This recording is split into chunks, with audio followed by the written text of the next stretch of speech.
The 93X Half-Assed Morning Show. 93. So we are now in Sarasota, Florida, and at the site of the former location of the South Trail Cinema. And it was Sarasota's only adult cinema, all porn all the time. And one of those movies was showing July 25th, 1991, called Nurse Nancy, when Paul Reubens, Pee Wee Herman, was busted. This is the actual building that Paul Reubens was arrested in for exposing himself and taking care of himself in a dark theater, and became the butt of 1,000 jokes. You can't jerk off in a porno theater. That's like walking into a library and going, hey, what are you doing? Reading? Put the f***ing book away. The reason why Pee Wee got arrested and nobody else did, because he didn't follow the rules. Everybody else was quiet. No, not him. Just, ha, ha, ha. You're in, a couple of seats away going, hey, don't shut up. I'm calling 911. Anyone that saw the movie where he was on his red bicycle with the flat top, that was not the image projected on this particular evening. I guess he was dressed as any normal person going to a theater for an afternoon of theater enjoyment. Where do you get off? Ladies and gentlemen, MTV is proud to introduce someone who has been a friend for a long time. Thank you. Heard any good jokes lately? Well, let's get this show on the road then, shall we? Wednesday morning, we're going to take a crack at a Wednesday broadcast of the 93X Half-Assed Morning Show. Appreciate you listening. Pee Wee Herman's birthday? No, it's the anniversary of him masturbating in a movie theater. Oh, my God. 32 years ago on this day. Man, time flies. 1991. He's there in Sarasota, Florida with a few other gentlemen watching a triple feature. He's watching Catalina 5-0, Tiger Shark, Nurse Nancy. Couple classics right there.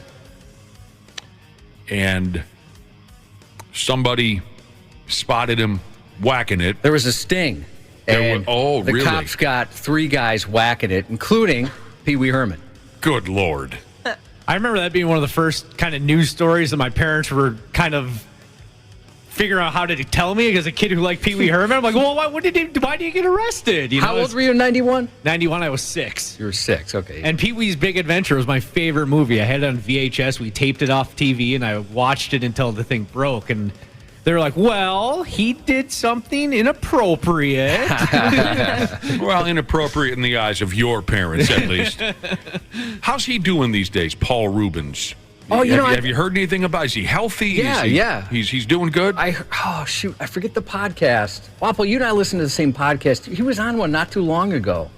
Was he? Yeah, it might not have been the Smart List or Conan. It was one of those then. He sounded good.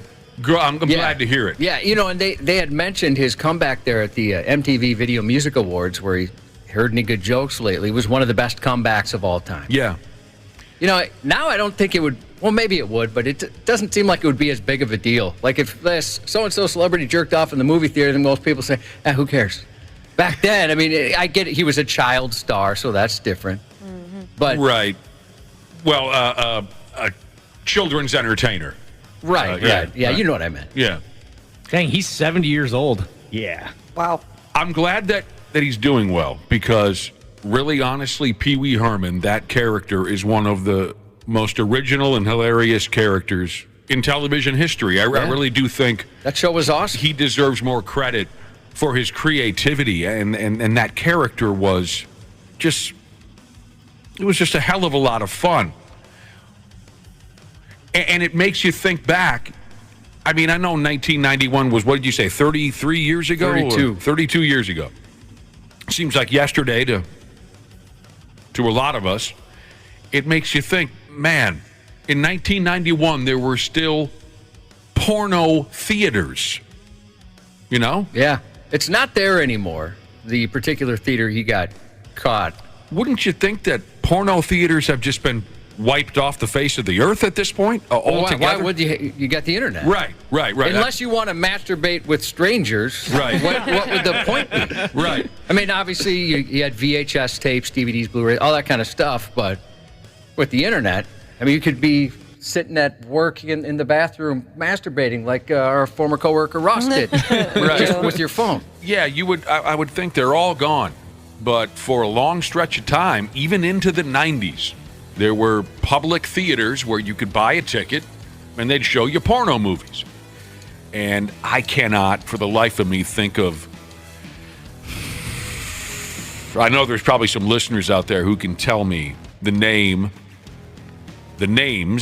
of the two porno theaters we had here, the two that I remember that we had here in the Twin Cities. There was one in Minneapolis, one in St. Paul. Those are the only two that I remember, but I can't think of the names. The one in Minneapolis, I have more vivid memories of because my family, we would go to Minneapolis far more than we would go to St. Paul. We're West Metro people. But whenever we would go to a Twins game, we would drive right by this porno theater, and I would stare at it in awe, you know, and try to remember the names. Oh, this one's called, you know, Jackhammer or something. You know what I mean? Yeah. I was quite drawn to that even as a young kid. The adult scene and nudity. I was a big fan. It's something to think that it really wasn't all that long ago that they had these public porno theaters. If I, for some reason, found myself in Sarasota, Florida, and that theater was still open, I feel like I'd have to go in there just to say that, you know, I tossed one at the same place Pee Wee Herman did. Make for a great icebreaker. You are a big fan. The Faust is one of them. Okay, texts are coming in. The Faust is one of them. Yes, thank you. I knew the Brotherhood would and Sisterhood would know this. Yeah. People are telling me the Faust was the one in St. Paul, and that sounds correct to me. Anyway, that's great. Pee Wee effing Herman, Paul Rubens. He was awesome. He really was. I mentioned the bird is the word. I have given my deck to a local bird in the neighborhood because he or she will no longer allow me to use it. Oh, I'm sorry. My deck sucks anyways. He can have it. But, you know, we can't go out there because he dive bombs us left and right. Wow. I kind of love that. What kind of a You bird? love that. What did I do? It's like, this is my deck. No, I pay the taxes, Ashley. I pay the mortgage. And you have a beautiful, big, wonderful deck for family activities? Well, our deck actually sucks. Oh. I mean, that's why I'm not terribly heartbroken, so we don't really use it too much for fear it's going to fall over. But my dog loves to lay out there. And I heard him barking the other day, and usually that's my cue to let him in because he's too hot. And so, yeah, he just took this like 2-3 days ago that started. Your home's been taken over. Is it a crow? No, it's a robin. I had no idea, but my wife knew. I said, hey, we got this robin that's attacking the dog. And I thought, well, I'll go out there and this robin will go away. That wasn't true. No? It brought back reinforcements. What? And there was 2 of them dive bombing me. Have you found the nest yet? They're obviously... Yeah, we found a nest. Oh, well, then but we don't think there's any babies in there anymore. Well, just... Oh, what's I our think problem if you then? remove the nest, they'll go away. Yeah, if you're fine violating the 1918 Bird Migratory Act, yes. Oh! It's not as easy as I would have thought. Forgot about that. Now, if we're sure the babies are gone, the DNR said at that point we could probably move it. But we're not 100% sure yet. Wapple and I got called into HR a few months ago because we completely forgot about the 1918 Migratory Act. It was brutal. It was a long talk. Yeah. You need to be aware of these things, and so do I. I'm sorry to hear that, Josh. I hope it doesn't... It's relentless. I hope it doesn't affect the rest of your summer. It's strange that you're having this avian encounter because I have had the same experience this summer. An angry-ass crow has been hanging out. Okay, when I bought this house, they had the folks who owned the house prior to me, they had I'm just going to estimate here, Josh, somewhere's around an 18,000-pound bird bath on the property, right? And number one, I don't think I could convince anybody to help me move this 18,000-pound bird bath. Also, I thought, cool, a bird bath. You know, I didn't really care one way or another, so it's there, and it doesn't really bother me too much. I mean, if I had my way, I'd remove it, but I don't really have, like I said, I don't really have any way to move it. So there it is. Suddenly this summer, a big, pissy, angry-ass crow has claimed that as his friggin' hangout spot, right? So all the other birds in the neighborhood are staying away because he's claimed it. He makes a hell of a lot of noise. A lot of rabbits live on my property. They're afraid to come out and play because of this crow. And then somebody or another, a friend of mine, looked up on the internet a way to get rid of crows is to put up mirrors. Crows are afraid of their own reflection, maybe because they think it's another crow. I don't know. And we did put up mirrors, and it worked. Some bitch hasn't come back for weeks. That's so neat. Okay. Yeah, I had not, how often do you think about or look into something like that? But it friggin' worked. Now, I don't know if that'll work for robins, Cubby.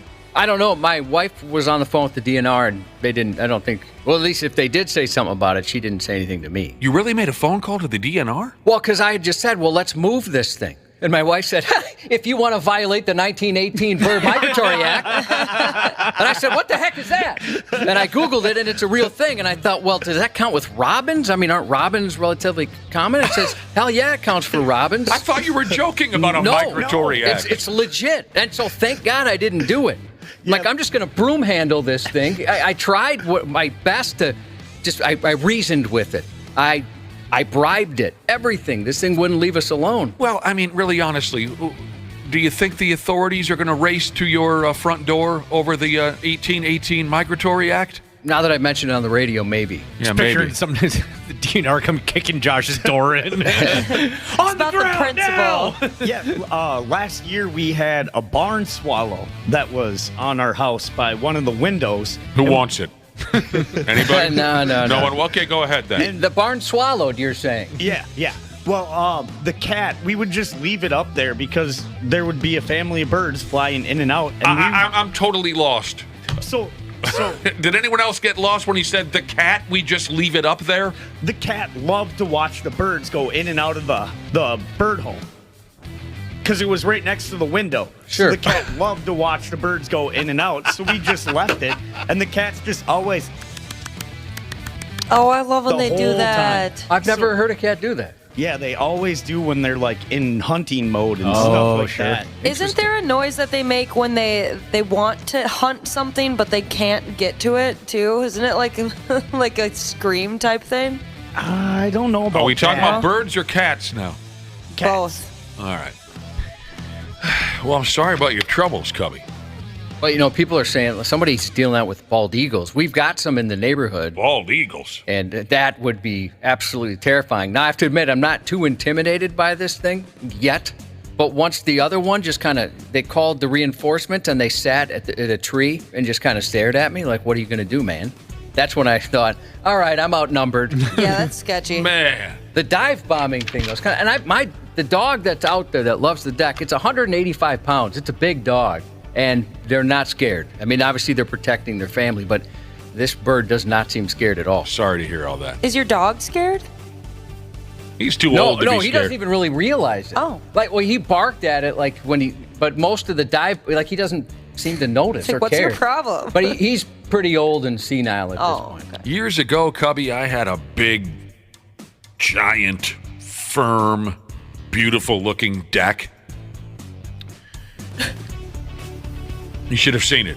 Oh, I wish I did. Back when it was in its prime, my deck. Mine actually is quite small, and people said if you just trim the shrubbery around it, it'll look bigger. I told you, though, it's small, and I thought I have to get a new one. It's not, the city's even like, bro, you got to do something about this. And the estimates were out of control. I remember you telling us that. It was like a comically large number. Yeah, so for a relatively small deck, so now I'm going to have to learn how to, do my own deck. That sucks. But I had this big, girthy, and it got taken over, but not by birds. It got taken over by bees. I've got some hornets that keep deciding to live at my house. That's what no. maybe I should have been more specific. That's what they were, wasps or hornets, and they not only did they take over the deck, but they were living in my walls. Oh, I'm lucky I haven't had that. That was a long time ago. Those things build nests quickly, those hornets. Yeah, they do. I had to check in on the Migratory Act to find out what I could do with these wasps and hornets, whatever the hell they were. And Have you guys ever heard of, I think they're called grass grass hornets. No. Oh, those are the ones that just chill on the ground. I don't know. Hornets? No, What? I think they're called like grass hornets. I'll look it up. But all of a sudden I found like dead grass. So our windows are crank out windows. And I opened them, which I very rarely do. And there was like I don't know, almost like it looked like insulation of dead grass all around the windows. I'm like, how that? At first I thought, oh, it must be blowing up here. But then it's on two different sides of the house. And I looked it up. It's grass hornets. Oh, I don't know. Let me double check that that. does not sound ideal. Yeah, grass hornets and ground wasps are completely different. So yeah, it could be grass wasps. I can't tell one from the other. Oh, wasps. They're wasps. Okay, grass wasps. Thank you. They're all bastards in my book. Well, what a drag. What's going on over at your place, Josh? The wildlife taking over. Yeah, we found a lot of. I think, did I tell you guys this? I found the back quarter of a what's it called, a rabbit the other day, a big one. Dude, me too. Nice. What happened to the rest of it? Somebody ate it, and Probably then an owl. I found a squirrel head.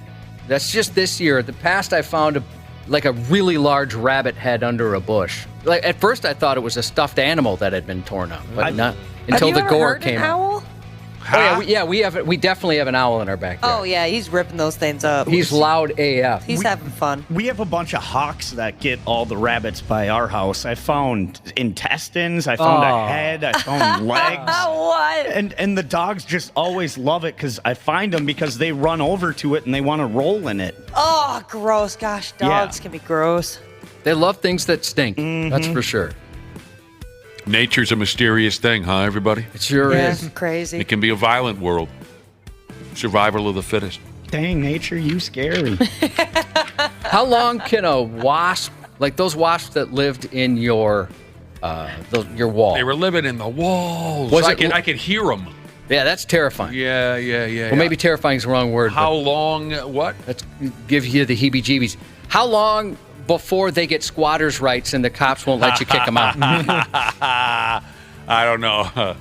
That's a good question. We had one of the, I think one of the biggest mice infestations in Dakota County at one point too. It's been a wild ride, and I live in the suburb. I don't live in the wild. You like a very nice neighborhood. Yeah, I live in a neighborhood. This house has just been something else. That's a hell of a deal. 100 degrees, Josh.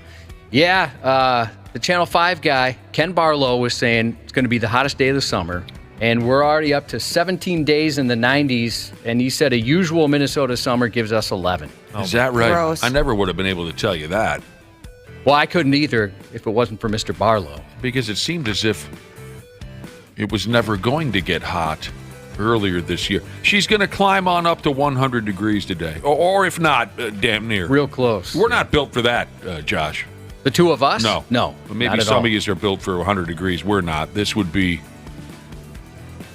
It's not Phoenix. Just be glad that we're not in Phoenix. Not going to melt on a sidewalk? No. This would be the wrong week. worse. This would be the wrong week to start a new power walking routine, wouldn't you think? I saw a lot of people out yesterday, and I thought, you're brave. I went to the And pool or yesterday for a little bit. Smart. You want An hour tops, though. There was one time I was just like laying on my stomach for a little bit, almost dozed off, but I think it was only had to be 10, 15 minutes. I got up to go jump in the pool because I got hot. And I think if I would have taken an extra 3 seconds to get to the pool, I would not have made it because I almost passed just completely out. This would be the wrong week to be the dude who grills hot dogs outside of a newly opened bank. Or would they do that outside of a Home Depot or something like that? Yeah. Dealership. Isn't that the greatest treat of all time when you go to Home Depot and realize, oh my gosh, they got the barbecue truck out there. I had no idea. Somebody's got the dogs going. Or the mini donuts. Yeah, back in the day, Gander Mountain always had mini donuts. Yeah, Cabela's has those sometimes. One of you said something or another about the heat in Phoenix, and we talked about this, I think, yesterday or the day before. It's so stinking hot. What does it say here? I mean, we're going to get it pretty bad here the next couple of 3 days, but in Phoenix, yesterday they recorded their 25th straight day of temperatures hitting at least 110 degrees. And we mentioned that people were going to the hospital for burns after falling on the sidewalk. The pavement is so hot that they're burning themselves. You got a pair of shorts on, you trip and fall. Your calf burns on the sidewalk like a damn egg, right? The latest is an elementary school. How do you say it? Elementary school. An elementary school kid. Or no. No, it's not a kid. An elementary school librarian. Sorry. His shoes melted while he was doing crosswalk duties. His shoes melted. They just fell apart right underneath him. That sucks. Him or her. It's a he. Yeah, He. that's nuts. And they're seeing a spike in people being treated for burn injuries who just fall on the ground. I always, on hot days, do you guys ever check the ground and try and figure out if it's too hot to walk your dog? Yeah. Yes. Like for their paws? No. Yeah. I don't know how much heat they can take, but there are some times where it's like, man, it's got to be pretty warm for that. Yeah, my mom just told me, actually. She's so cute that she'll take off her shoes and socks and walk on the pavement, see if it's okay for the pup. I just used my hand. I never thought about doing something like that. Yeah. No, I've never checked the sidewalk for heat when it comes to a pet. Well, now maybe some of you want to get online and buy a fan jacket for the heat the next 3 days. Dude, that sounds awesome. That sounds like something I would need to invest in. Have you heard of this before? Clothes with fans built into them? I mean, aside from a mascot's outfit, you have heard of clothes with fans built into them? Yeah, I know a couple of motorcyclists who have those, and then also the heated ones. The heated ones for when it's chilly. I've seen the heated ones. I had no idea that was a thing. So what yeah, they've been around for close to 20 years. Oh, I would know nothing about it. That's very interesting. So when I see a pimp on his motorcycle and it's pretty chilly outside, there's a good chance he's got a heater in there somewhere? It's possible. Yeah, some of them might have it. So it looks like if it's about 95 degrees Fahrenheit, the asphalt temperature would be 150. Oh. Yeah, I hear you. Nasty. Clothes with built-in fans are getting more popular, I guess, especially in Japan. They've been a thing there for a while now. Fan jackets.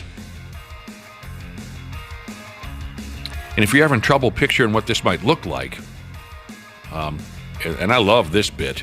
It's one of my favorite bits. And then, Josh, you're right on board with me. Josh and I could watch this happen all day. On a more reasonable day, not a 100-degree day, on a more reasonable day, you could probably put Josh and I on a park bench and we would watch this all day long. Folks in those inflatable dinosaur costumes. That's fun. Those are great. That's what it kind of comes off like. It's a big, effing, puffy jacket. And there's a fan up in there summers. Early versions of these gimmicks didn't breathe enough. The batteries didn't last very long, but now I guess they've perfected it. You can go online and buy one of these things. Yeah, these are definitely different, the ones described in this story here. Different than the ones I've seen. Okay. Makita, the power tool company, started selling their own version of these fan jackets for construction workers in 2015. I've never heard of any of this. And I know some dudes who work for a real living, a construction worker type dudes. You would have thought they would have let me in on this. Maybe they want to keep it as their own little secret.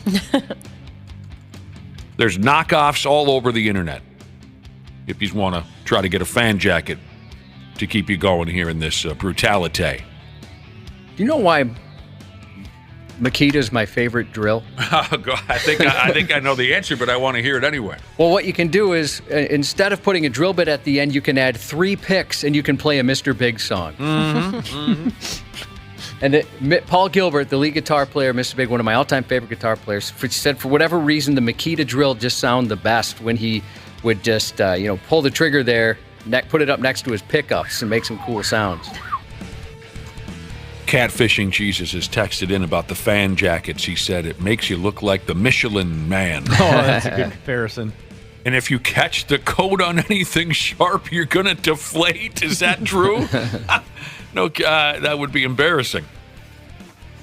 So we talked about those like air conditioning units that are specific for your beds, where they've got like the tube that goes underneath the comforter. Mm-hmm. I don't know anything about any of it. This is crazy. Really? Yeah, we talked about it on the air. Yeah. I'm very forgetful. And a buddy of mine's brother, I guess he sleeps so hot when they were kids, he rigged up a system where he, in the vent, the floor vent for his room, he ran a tube to underneath so he was the inventor of this thing back in the early 90s. That's awesome. Basically, just to cool himself off. And I thought, man, why didn't I ever think of something like that? Yeah, that's so smart. Yes, do your best today to not drop dead. It's going to be awful, awful hot. Oh, wow. What you can do about those birds? Just wait them out, I guess. Yeah. I'll see if there's no babies in there, I'll see if we can get permission to move it to an enemy's house. Good idea. Yeah, so I'll figure that out. But yeah, right now we're just going to wait it out. Cubby can't catch a break. Let me tell you that right now. Yeah, Ashley, I don't know why you want to buy a house. Jesus. Because I want an attack bird. Yeah. Yeah, I feel like Ashley would really enjoy this situation that Josh is going through. You could probably turn it around. Yeah. Make it your attack bird. All these friggin' issues that Josh and I bitch about constantly. You want a piece of that, huh? You want a piece of it? Go ahead. You're a great crowd. Appreciate you joining the program, but we got to take a little break in all this heat and everything and come back here in a few minutes on the Half-Ass Morning Show. They want to glorify the fact that they're criminals. It's dumb. These guys are dumb. They deserve to be tossed under the jail just for being dumb. The 93X Half-Ass Morning Show. CJ Ham for Standard Heating and Air Conditioning. When I'm on the field, I can take anything. But at home with my family, we like everything to be comfortable. That's why I trust the pros at Standard. They've been keeping Minnesotans like me comfortable for over 90 years. Is your cooling system making strange noises or not cooling properly? Don't wait for an AC breakdown this summer. Get a free in-home estimate with Standard Heating and Air Conditioning. Schedule your appointment today at standardheating.com. Stupid news on the Half-Assed Morning Show. And we're gonna pile into the stupid news here in just a minute. But first, earlier on, we were talking about the heat. It's going to be hot. Well, whether or not story. It is a big story, isn't it, Cubby? The It heat. is. Whether or not we have the right to talk about the heat is a completely different subject, and I'll get to that. But received a couple of text messages on the heat. Here's a listener who lived in Phoenix for 12 years, and we talked about how Phoenix is setting records up and down with the heat the last couple of weeks. This listener spent a summer running luggage at the airport. Nope. And he said the tarmac average temperature was around 140 degrees. He or she says that was probably the closest I've ever been to hell on earth. Wow. I can't even imagine. No, I can't think of anything more miserable, to be honest. We also discussed different ways that folks can stay cool when this ridiculous weather hits town. What fan jackets was the term. Yeah. Fan jackets. And there's construction folks who have these fan jackets, and they help cool you down. This is very interesting to me. There's plenty of articles talking about ways to do it. The one that I saw that was the most interesting was freezing your sheets. I'd never heard or thought of something like that. I used to do that with my pillowcases when I was a kid. You did? Uh-huh. Okay. Yeah, that's smart. I never would have thought of that. That was a suggestion that my cheap-ass parents used to throw our way whenever we would complain about there being no air conditioning in the house when we were kids. Put your sheets in the fridge. Put your sheets in the fridge. No! Get us air conditioning. You're the adults, we're the children. Your job is to get us air conditioning. They wouldn't do it. I remember putting my head in the freezer at times, and my dad absolutely furious with wasting that energy. And I thought, well, Dad, this place is insane hot. Yeah, that sucks. You can boil water just by setting it on the floor. Yeah, you had every right to put your head in the freezer. F energy. Another listener said, ice vests are amazing if you're a welder. Sure. I don't know what that is, an ice vest. I used to wear one when I worked at Red Robin sometimes. Well, what the hell is it? It's just like those igloo packs that you would put in a lunchbox. Oh! The ones that are gooey or the hard ones? Yeah, like gooey kind of. The gooey ones. And you would put it in the freezer and it would freeze and then you can wear it. It was first we had one at Red Robin because they used it for the mascot costume. Were you ever the mascot at Red Robin? No, but I wanted to use it. Who wouldn't have wanted to? Yeah, they wouldn't let me. That's because you weren't the most reliable employee, I would imagine. And you kind of have a smell. Yeah. You got a text that said in Iraq it was 140 in the shade and they're wearing full gear. Jeez. My goodness. And then Josh and I had a fun back and forth on the text machine with a listener. The text machine is such a valuable key here on the program, 651-989-9393. We've had this thing cooking for years now, the text machine, and I love going back and forth, busting balls. Sewer Lining Jesus texted in and said, if you work indoors, you have no right to complain about the heat. I wrote back, I can't hear you over the sound of our air conditioning system. What are you trying to say again? It is quite loud. Yeah. He got back to me and said, that's it, I'm coming over. Gonna kick my ass now. Josh and I came up with this response. You better knock loud, the AC's really humming. and bring a jacket, because it's freaking freezing in here. It usually is, yeah. Yeah, it's freezing. Sewer Lining Jesus then responded with a gif of the dude from Taken, the scene where he's on the telephone and he says, I will find you and I will kill you. I like that kind of stuff. That's good. I told him that our back and forth was the most fun I've had all week. So that's good stuff. Boy, people are texting in with some of the stuff they're dealing with in this heat. I feel for you. I hope we're allowed to feel for people being in an air-conditioned studio. Well, maybe with some time and experience, maybe we will finally gain the right to comment on such things. But. Boy, both of us, we went the same way yesterday. I had some place to go after this, so I went the way you go. Usually, since we live in different parts of town, we go the opposite ways. You go one way, I go the other way. And so those gentlemen working on the street down the road, they looked miserable in that heat. Yeah. And they were wearing a lot of clothing, for what they were doing. You got to wear the boots. You got to wear the jeans. Yeah. Did you see me? Yeah, we drove by some road construction, Josh and I did, and those dudes looked miserable. Did you see me give them the finger? I didn't see that. Yeah. I had a big puffy jacket on, and I was shivering as I stood there. I gave them the finger, and I said, suckers, out the window of my... Yeah, I was like, I wish I had just a case of water in here or something I could hand out. That'd be a pretty nice gesture. Well, I wonder if they would be suspicious. Why is this guy handing us beverages? And why are they all half open? Yeah. Why is he not wearing needle pants? marks? Maybe we should do something like that. Who drives by a gas station at any point in their life?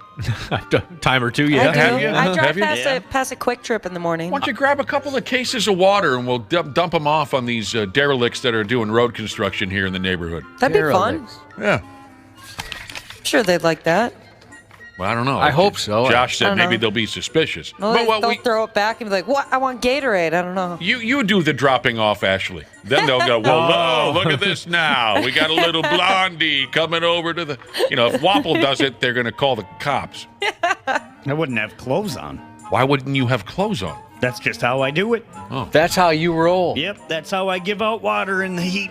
Hey, boys, here is an Aviation or whatever it is, and here is my penis. You choose. All right, for starters here in the stupid news. Oh, it's nothing new here for you. Nothing terribly new. Just like Ice Cube's character Doughboy said in the movie Boys in the Hood when he said, it just goes on and on, Such a good movie. Nothing new. A grown woman got down and took a squeege on the floor of an airplane. And it's on video. The flight attendant filmed her while she was hanging it. I watched it. I watched her pee right there on the floor. I did too. And I enjoyed the snarkiness of the flight attendant. She had a funny line. This latest example of how far gone we are as a society took place on a Spirit Airlines airplane ride, if you're keeping track of such things. That makes sense. It does? Yeah. Why does it make sense? Spirit is basically like... It's almost like they don't have seats. They just hand you like some brass knuckles and say, good luck in there, pal. Yeah, it's a running meme thing. The Spirit Airlines is the Wild West. Yeah. Oh, it's like an internet thing? Yeah. Well, because the fares are like, they're dirt cheap and they just don't care at all. Hey, but if you want a cheap flight, there you go. Mm-hmm. In the video, this gal claims she was denied bathroom access on board the flight. And if you watch the video while the woman is urinating on the floor of the airplane, she says to the flight attendant who's recording her, she said, "I need to piss 2 hours. You tell me I cannot. You close the doors." And then she squatted down and she sprayed the floor of the airplane. Okay, so you guys say the Spirit Airlines is garbage. I know nothing of these things. I read the comments connected to this story, the reader comments, if you follow what I'm saying. And there are a lot of folks defending this lady, saying, how long is a person supposed to hold their pee? So it sounds like there's quite a few people who believe that this woman really was denied a chance to take a leak for 2 consecutive hours. But I don't know. I mean, I don't know. That'd be tough, especially if you have to go. So at the audio I'm going to play here, specifically listen to the very end to what the flight attendant says. Pants on the ground. Oh, that's the wrong one. That's for a different story in case it comes up. I mean, it still works. Yeah, Ashley, I'm blaming you. It does work. You're right. But that was for a different pants story. You tell me you cannot, you close the door. Just say hello to the camera for me. The plane is stopped, you sit. I cannot hold the pee. Well, let you me can just do say, whatever you say want. hello. You can say the water. You need to drink water because your pee smells like disgusting. That's I like that she commented on the smell of her pee. She got pee shamed. You appear to be a bit dehydrated. It's very yellow. And after all that, at the end of the video, the peeing lady yanks her pants and her underwear's on up, and she walks away. I don't know what became of this lady with the pee, if she went to jail or anything like that. I mean, so you guys, anybody knows more about plane rides than I do. I do my best to avoid them altogether. But I have been on quite a few plane rides back in the day. I find it very hard to believe that for any reason you would be full-on 100% denied access to the bathroom for 2 consecutive hours. I mean, I've been on plenty of plane rides where the seatbelt signs were on, meaning you can't do squat, and someone got up and said, "Look, I really got to go," and the flight attendant said, "Okay, fine, just hurry it up," right? Mm-hmm. So I don't know what happened here. If this woman really had to take a whiz and couldn't for 2 hours, why? What would you do in that situation? It's an emergency. You got to go. I wouldn't pee on the floor in front of I wouldn't either. I'd find something to pee in. I'm asking you, what would you do? I don't know. I try to find some place. What's the word I'm looking for? Private, semi-private. I don't know what. I was trying to think, what would I do to try and be reasonable and just say, I'm going to go in my seat if I don't do this. I think I'd just try and break into the bathroom or something. Obviously, squatting on the floor in front of everybody is not reasonable. That's not the way to do it. No. But I don't know. She's trying to make a point in that situation. See, that to me, it looked like more of a protest than anything. But I don't know. I just find it hard to believe that for 120 straight minutes, there's absolutely no chance for you to take a squeege. Yeah, I don't understand that either. I mean, maybe there's something obvious we're missing, but maybe the bathrooms were out of order or something. I think it'd be tough to pee your pants on purpose. Yeah, on purpose. We're that would be hard. Pretty conditioned not to. So I think I could do it. Could you really? Oh, yeah. All right, prove it. Yeah, go for it. No, I really don't want to. All right, pee my pants on purpose. Go pee on Josh's pants. Ashley, would you be willing to leave during the show and hand out some water? Yeah, definitely.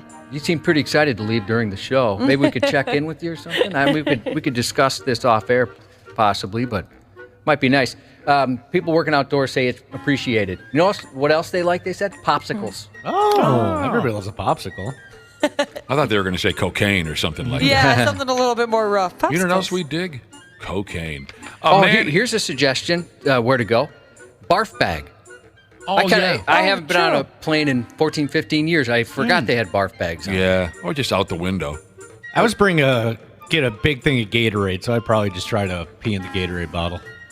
Oh, yeah. Well, you can bring a drink on the plane. If you buy it, once you pass security at one of the little shops by the terminal, you can, yeah. Gotcha. We'll settle on where we're going to urinate at one point or another. A man in Beijing, China has been arrested for extorting money from restaurants. And here's how he played out his little scam. He would first, Josh, step one, go to the restaurant. Yep. It's important. Well, I should actually be more specific. Go to the restaurant with a cockroach in your mouth. And then when you get your meal, you spit the cockroach onto the food and you say something along the lines of, oh, my damn, there's a cockroach in my food. What kind of a restaurant is this that has a cockroach in the food? Oh. That was this guy's scam. To blackmail these joints and rake a few bucks out from under them. The dude's name is Chen. And the gig was up for Chen after he pulled this gimmick at a high-end restaurant on June 11th. According to the manager of this joint, he showed the staff a cockroach after he finished his meal. Maybe that was his first mistake. Right, Josh? Who finishes their meal after they find a cockroach in the damn? Yeah, that would end mine. Okay. Let's see if he can hang with me throughout this entire ordeal. The manager offered to make him a free meal to make up for everything. A staff member did notice that this Chen character was, quote, unusually calm for a guy who just found a big fat roach in his dinner. Chen eventually refused the restaurant's offer for a free meal. He paid for his dinner. It says here his dinner was around $52. So the restaurant staff assumed the matter was settled. 2 hours later, Chensky, he makes a phone call to the restaurant and demanded that he be compensated 10 times the amount he paid for his meal. And then he threatened to talk about it on social media. Of course. The manager of the restaurant, he doesn't want any trouble. He negotiates with Chen and agreed to pay him $186 and a pack of cigarettes. Oh, nice. Following this gong show, the restaurant staff was suspicious. They checked out the cockroach the man had claimed he found on his plate, and I don't know how they determined this, but they determined that it did not come from their restaurant. Trust me, we got a lot of them, and they're way bigger than this. A lot more gross. That one's definitely from across the street. They suspected they had been blackmailed. They called the cops. The cops go visit Chen, and in his hotel room, I guess he was staying in a hotel room, they found a can of chewing gum, and they cracked the lid on that can, and they found 20 cockroaches in there. That was his stable. That was his stable of cockroaches that he used from one end of town to the other. He admitted to all of it. I love when these guys get caught, especially when there's video of the stupid thing they did. You know, you see them putting the cockroach in there. Or my favorite is like the person that fakes a fall. As they gently lay themselves down. Oh no! This is so terrible. I'm in so much pain. You think you could put a cockroach in your yap and carry it around for, let's say, a half hour or so until your meal shows up and oh, hey, you bastards. I couldn't do that. I don't think I could. That's terrible. I was trying to think of the amount of money where it would be worth it. They say here that Chen, during this caper, this scam, he was able to make about $600 with this effing bit. And he got free cigarettes and booze. I mean, $600. That's not chump change, but I don't think I could do that with a cockroach. It's definitely not worth it, no. Dude. Ashley, if you do hand out some water to the construction workers out there, I guess some more construction workers are saying they do appreciate it, and they also appreciate it if somebody does it in a bikini, I guess. A couple other people are saying there was a story recently where a woman apparently handed out some bottles of water to construction workers, and there's fentanyl in there. I don't know how we missed that one. Well, ours is going to be fentanyl-free. We are such a troubled group of morons now. Some lady handed out water to construction workers and put fentanyl in there, too? I guess in Chicago. What's the matter with, what is the matter with us? We always deliver our drugs on the side. Yeah. So you have an option. Here's your water. Here are your drugs. And we got all kinds of requests coming in for you, Smashley. What's the matter with this crowd? What do you mean? In all states of undress, it appears. Well, what do you mean you want an ice cream delivery on Highway 169 while she wears booty shorts and a white tank top? I'm wearing quite the the literal opposite of all of that. I'm wearing sweatpants and a hoodie right now. You can change that. Another construction worker checks it in to say, We're not kids over here. Bring us some beer. What's the matter with you? We gotta have some. we'll bring you something. I'll tell you that right now. It'll be something. This next story is terrible. Absolutely terrible. This is not what anybody wants. In Houston, Texas, a fella had both his hands and part of his feet come off because of a flea bite. He's a 35-year-old. He goes with the name of Michael. The story here says that he was visiting his mother in San Antonio a month or so ago. He started feeling sick. He had flu-like symptoms, and he had a case of gut rot. It got bad enough to where he checked into the local emergency room. My damn. By the next day, he was on a ventilator. His organs were failing. Doctors diagnosed him with a severe case of typhus, which is a bacterial infection spread by fleas. For the love of Christ. The doctors told his mother to call family members in case they wanted to swing by and say goodbye. From a flea bite. His mom said doctors used every drug they could think of to save her son's life. This, that, the other thing, something called vasopressors. But the vasopressors, although they saved his life, caused damage to his hands and his feet. Both his hands had to be taken off, smooth up to the forearms. His feet aren't all there anymore. He's still in the hospital, but he's expected to make a full recovery.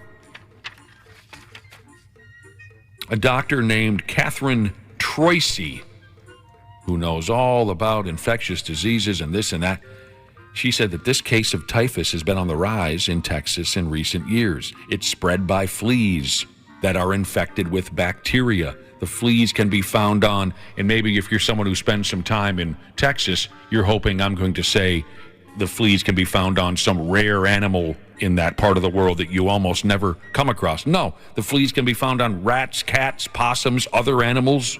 Oof. That's what's blowing my mind right now when reading this story. When we were kids, we had 2 Springer Spaniels. Of course, you know already that one of them was the best girl in the whole world, Megan Marie. I talk about Megan Marie here on this radio show because she was the best girl in the whole world. Your dog sucks compared to Marie. And we also had one of her sons living with us, too. His name was Pat. And they were mainly outdoor dogs, and they would get fleas. And we'd try to keep up with the fleas, but it didn't always work. And Megan Marie would sleep in my bed, and I did find fleas in my bed now and again. If you find that terribly gross, we were hillbillies. What can I say? But damn, this guy's pert near armless, and it makes me wonder how I got so lucky. A friggin' flea.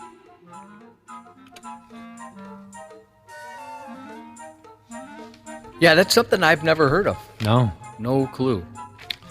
I thought they were relatively harmless and just maybe itchy. Yeah, and this doctor goes on to say that, keep your pet's fleas under control. Don't leave a pet's food outside. Make sure your trash and compost are tightly sealed. All of this because of a flea, it's frightening. I've got rocks for Ashley Jesus, said, I'm sorry, but waking up without your feet and hands is not necessarily a full recovery, in my opinion. Oh. That's true. She had a poor choice of words there. You didn't think about that, I'll tell you. Back to Ashley delivering some water or something to construction workers. A lot of people are making some ridiculous requests, booty shorts on the side of 169. But this one's very reasonable. Why is that ridiculous? Well, I just, over the top. But this one's very realistic. I think, Ashley, you can pull this one off. 70763 area code. Can Smashly deliver some pina coladas at Copper Junction, Alaska? We're fishing right now. That sounds awesome. You can pull that one off. Yeah. What airline would you fly? Because earlier you said one you would not fly. You're not going to fly that one out there. Yeah, you got to do Alaskan. Yeah. They're bougie, too. Are they? Yeah. Pretty fancy. You guys know a lot about airlines. Yeah, you guys. Now, you tell me if this is a fair estimate on my part. If you show me 50 old-timers who wear those dentures, I say 40 of them have probably swallowed their dentures at least once. What do you think about that estimate? My grandma had dentures, and I've seen her almost swallow them. Not to laugh at another's pain, but watching her cough them up was kind of funny, and she appreciated the humor too. I'm sure it was. But the best was when she would talk without them. Oh yeah. Just the way she sounded different. Her lips are just sucked to the back of her throat. Yeah. That's a fun. God dang it, that's going to spark some texts. I have a feeling that It's a fun gimmick. The way I You phrased talking that. about your grandmother's mouth and sucking to the back of a throat. Right. Yeah, you messed up. Here's a deal where an old lady, older than the hills, this one, she was hauled off to the emergency room after she mysteriously misplaced a partial set of her dentures while she was ramming down dinner. Her family had to take her to the hospital. They couldn't figure out how Grandma's bottom dentures suddenly disappeared. How was that such a mystery? She was eating. You couldn't figure that. But anyway, I'm not going to pick on these people. Doctors found the dentures down in her boiler, or stomach. I call the stomach a boiler now and again. They had to snake some wacky-ass device all the way down to her guts and snatch out her dentures, and then they put them right back in her old yapper. Granny was fine. She was able to go home the next day. Doctors who fished the falsies out said that dentures are commonly swallowed by old folks. And it's not all fun and games. It chokes some of these older people out. That's not good. I can imagine. Especially you got a full set. They said dentures are one of the most commonly accidentally swallowed items for adults. Also at the top of the list, bones. And don't get cute. We already got enough text coming in about Josh's grandmother. You don't need to get uppity just because I said bones and we're talking about swallowing. Some old folks accidentally gut their jewelry. Like a tongue ring or? Well, I would guess, Cubby, what it is, and this is probably why they have... Wait, is that what it's called, tongue ring? Yeah. Oh, okay. This is probably why they have an overnight crew at the old folks' home. I would imagine that great-grandma rolls over in her sleep and guts her friggin' earring.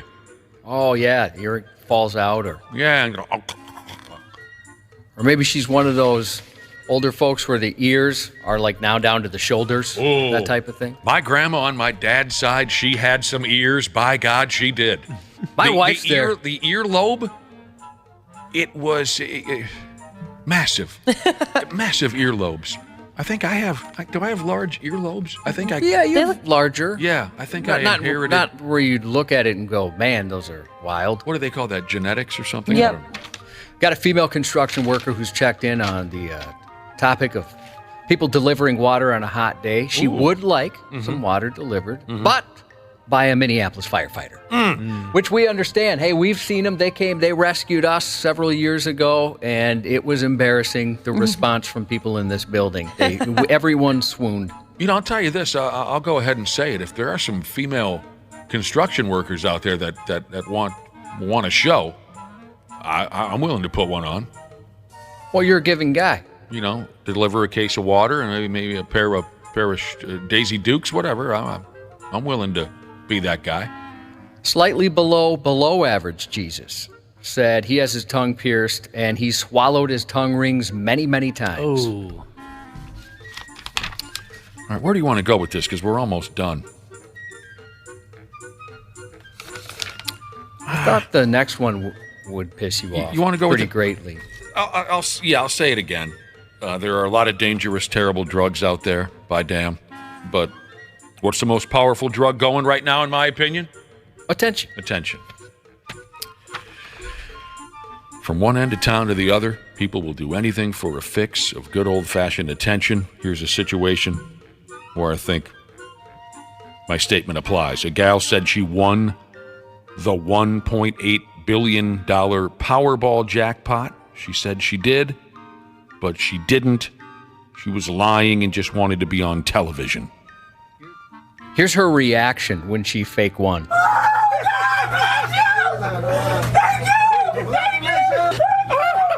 Are you the winner? You're the winner? You're the winner? You are? But she wasn't. No, she wasn't a winner. She got on TV, though.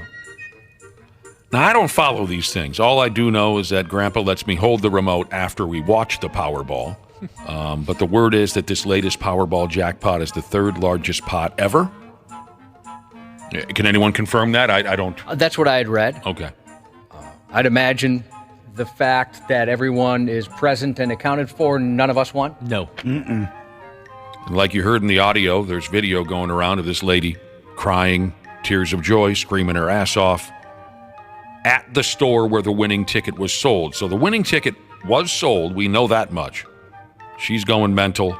But the folks at the store tell the local news she hasn't come in to collect jack squat. They're saying she didn't really win. And it looks like that's the truth. She just saw a camera and took her shot at stardom. This store, Josh, where the winning ticket was sold, it's called Las Palmitas Mini Market near Skid Row, Los Angeles. Park Avenue leads to what, Josh? Skid Row. This is my favorite part of the story. The video that Josh played the audio from was shown on Inside Edition. That's still a program? Wow. I used to watch the heck out of that when I was a young man. Back in the 80s, Inside Edition had all the juicy gossip. Sure did. Welcome to Inside Edition, they used to say. Emilio Estevez and Paula Abdul were seen together at the sold-out Richard Marx concert in Los Angeles last night. Are they a couple? that kind of thing, right? Yeah. In the 80s. We'll have more on that after we check in on the latest controversy surrounding 2 Live Crew on Inside Edition. Wha-bang. Bang, bang, bang, bang. That was a good show. Coming up, our guests are Wilson Phillips. Girls, how's the tour going? Inside Edition. Wha-bang.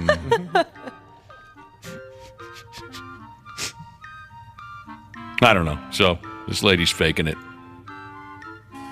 What do you know? I mean, it's not like it's going to be easily disproven and you're going to be equally... Well, maybe she doesn't care about being equally well known for being a dork as she would be if she was a winner. It's worked out for other folks, right? Yeah.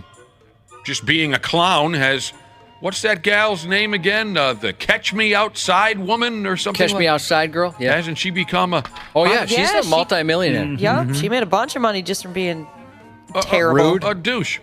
By the way, it's always fun to learn that the store that sells the winning ticket, they get $1 million.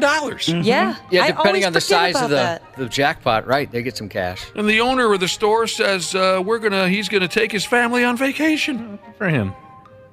Oh, that's cool, especially if it's like a private-owned gas station. That makes it really sweet. Our guest today on Inside Edition, Max Headroom. Good morning, Max. Good morning, Well, Nick. bang, well, bang, bang. We'll be right back on the program. Sports on the 93X Half-Assed Morning Show. Like I had a grown man send me so many pictures with his shirt off, but it looks good. Whose shirt came off, Cubby? Debo Samuel. Debo. His coach, Kyle Shanahan, 49ers. Yeah. He said that, like, all summer, Debo's been sending him shirtless photos just to show, Nice. look how good a shape I'm in. Hey, Coach, I'm staying in shape. And, you know, Kyle agreed. Like, he looks really good. Went on to say he's looking good. He's doing the work. I'd love to see what his replies are. He's like sends like heart eye emojis, fire emojis. How do you respond to that? Maybe a thumbs up. Oh, the weight emoji. The weight? Oh, like a dumbbell emoji? Yeah. Like I've never had a chance to love you? Weight emoji? No. If only our love could show you? Does Type the of a- dumbbell emoji look like me? It does, doesn't it? Son of a... I've got mind control over Debo. When he tells me to shut up, I do. But when he leaves, I'm talking again. I do that with a lot of people that intimidate me, which is the majority of society. So we really got something started here earlier this morning. We started loosely discussing the idea of delivering some water to thirsty construction workers during this hot weather. Be a nice gesture, wouldn't it? We got some of these guys right down the road sweating their balls off as we speak. Then it evolved into, well, Ashley should stop by. Just Ashley. The boys want to see Ashley with a big bucket of water. She'd be the one they want to see, for sure. And then, will she wear a bikini? Will she wear a tank top? Does she mind pegging the new guy when she stops by? All kinds of requests are coming in. But this is my favorite. Who is this? Ex-Beaver Jesus? He's not asking much from you, Ashley. He wants to pick you up. All you have to do is put the Taco Bell sauce on his Taco Supreme while he drives. I could definitely do You that. could handle something like that. As long as I get a bite. When you're finished, you hand him the taco, he eats it, he'll bring you right back to the radio station. Somebody else just had a couple of questions. They were wondering if you are wearing a white T-shirt today, and if so, how clumsy are you when you're handing over bottles of water? I'm very clumsy. All right, real quick, we got to get out of here. God. Twins-Mariners series. It's been a goat rodeo so far, hasn't it? Seriously. They've been going this way and that. Last night, the Twins, they crapped the bed. The boys had a 4-0 lead after one inning. They had a 6-2 lead going into the eighth. The good news is this stuff doesn't happen very often to the Twins this year. Their bullpen has been pretty good. But Seattle started slapping the baseball all over the ballpark from the eighth inning on, and they won 9-7. 4-game winning streak is gone. The boys struck out 18 times last night. I think maybe they were one away from tying a record, something along those lines. Aren't they kind of getting a reputation this season for that? Oh, hells yes. Striking out? Josh, absolutely. They'll wrap up this rodeo, an unmercifully hot day game, noon today, televised on BSN skis. We'll talk all about this. We'll talk about much more as well when Randy and Brad join us in a half hour. Stay around for Josh's news. They want to glorify the fact that they're criminals. It's dumb. These guys are dumb. They deserve to be tossed under the jail just for being dumb. The 93X Half-Ass Morning Show. CJ Ham for Standard Heating and Air Conditioning. When I'm on the field, I can take anything. But at home with my family, we like everything to be comfortable. That's why I trust the pros at Standard. They've been keeping Minnesotans like me comfortable for over 90 years. Is your cooling system making strange noises or not cooling properly? Don't wait for an AC breakdown this summer. Get a free in-home estimate with Standard Heating and Air Conditioning. Schedule your appointment today at standardheating.com. Half-Assed Morning Show. 93X. Odd. His response time is phenomenal. We would get a tone out that there's a fire and he's there within a minute. There was definitely red flags. A teenage firefighter from northern Arizona was arrested last week in connection with a series of recent arson incidents in which he allegedly sparked out of boredom. 18-year-old Carson Nutter confessed to setting That's terrible. at least 7 of the 8 blazes since June 15th.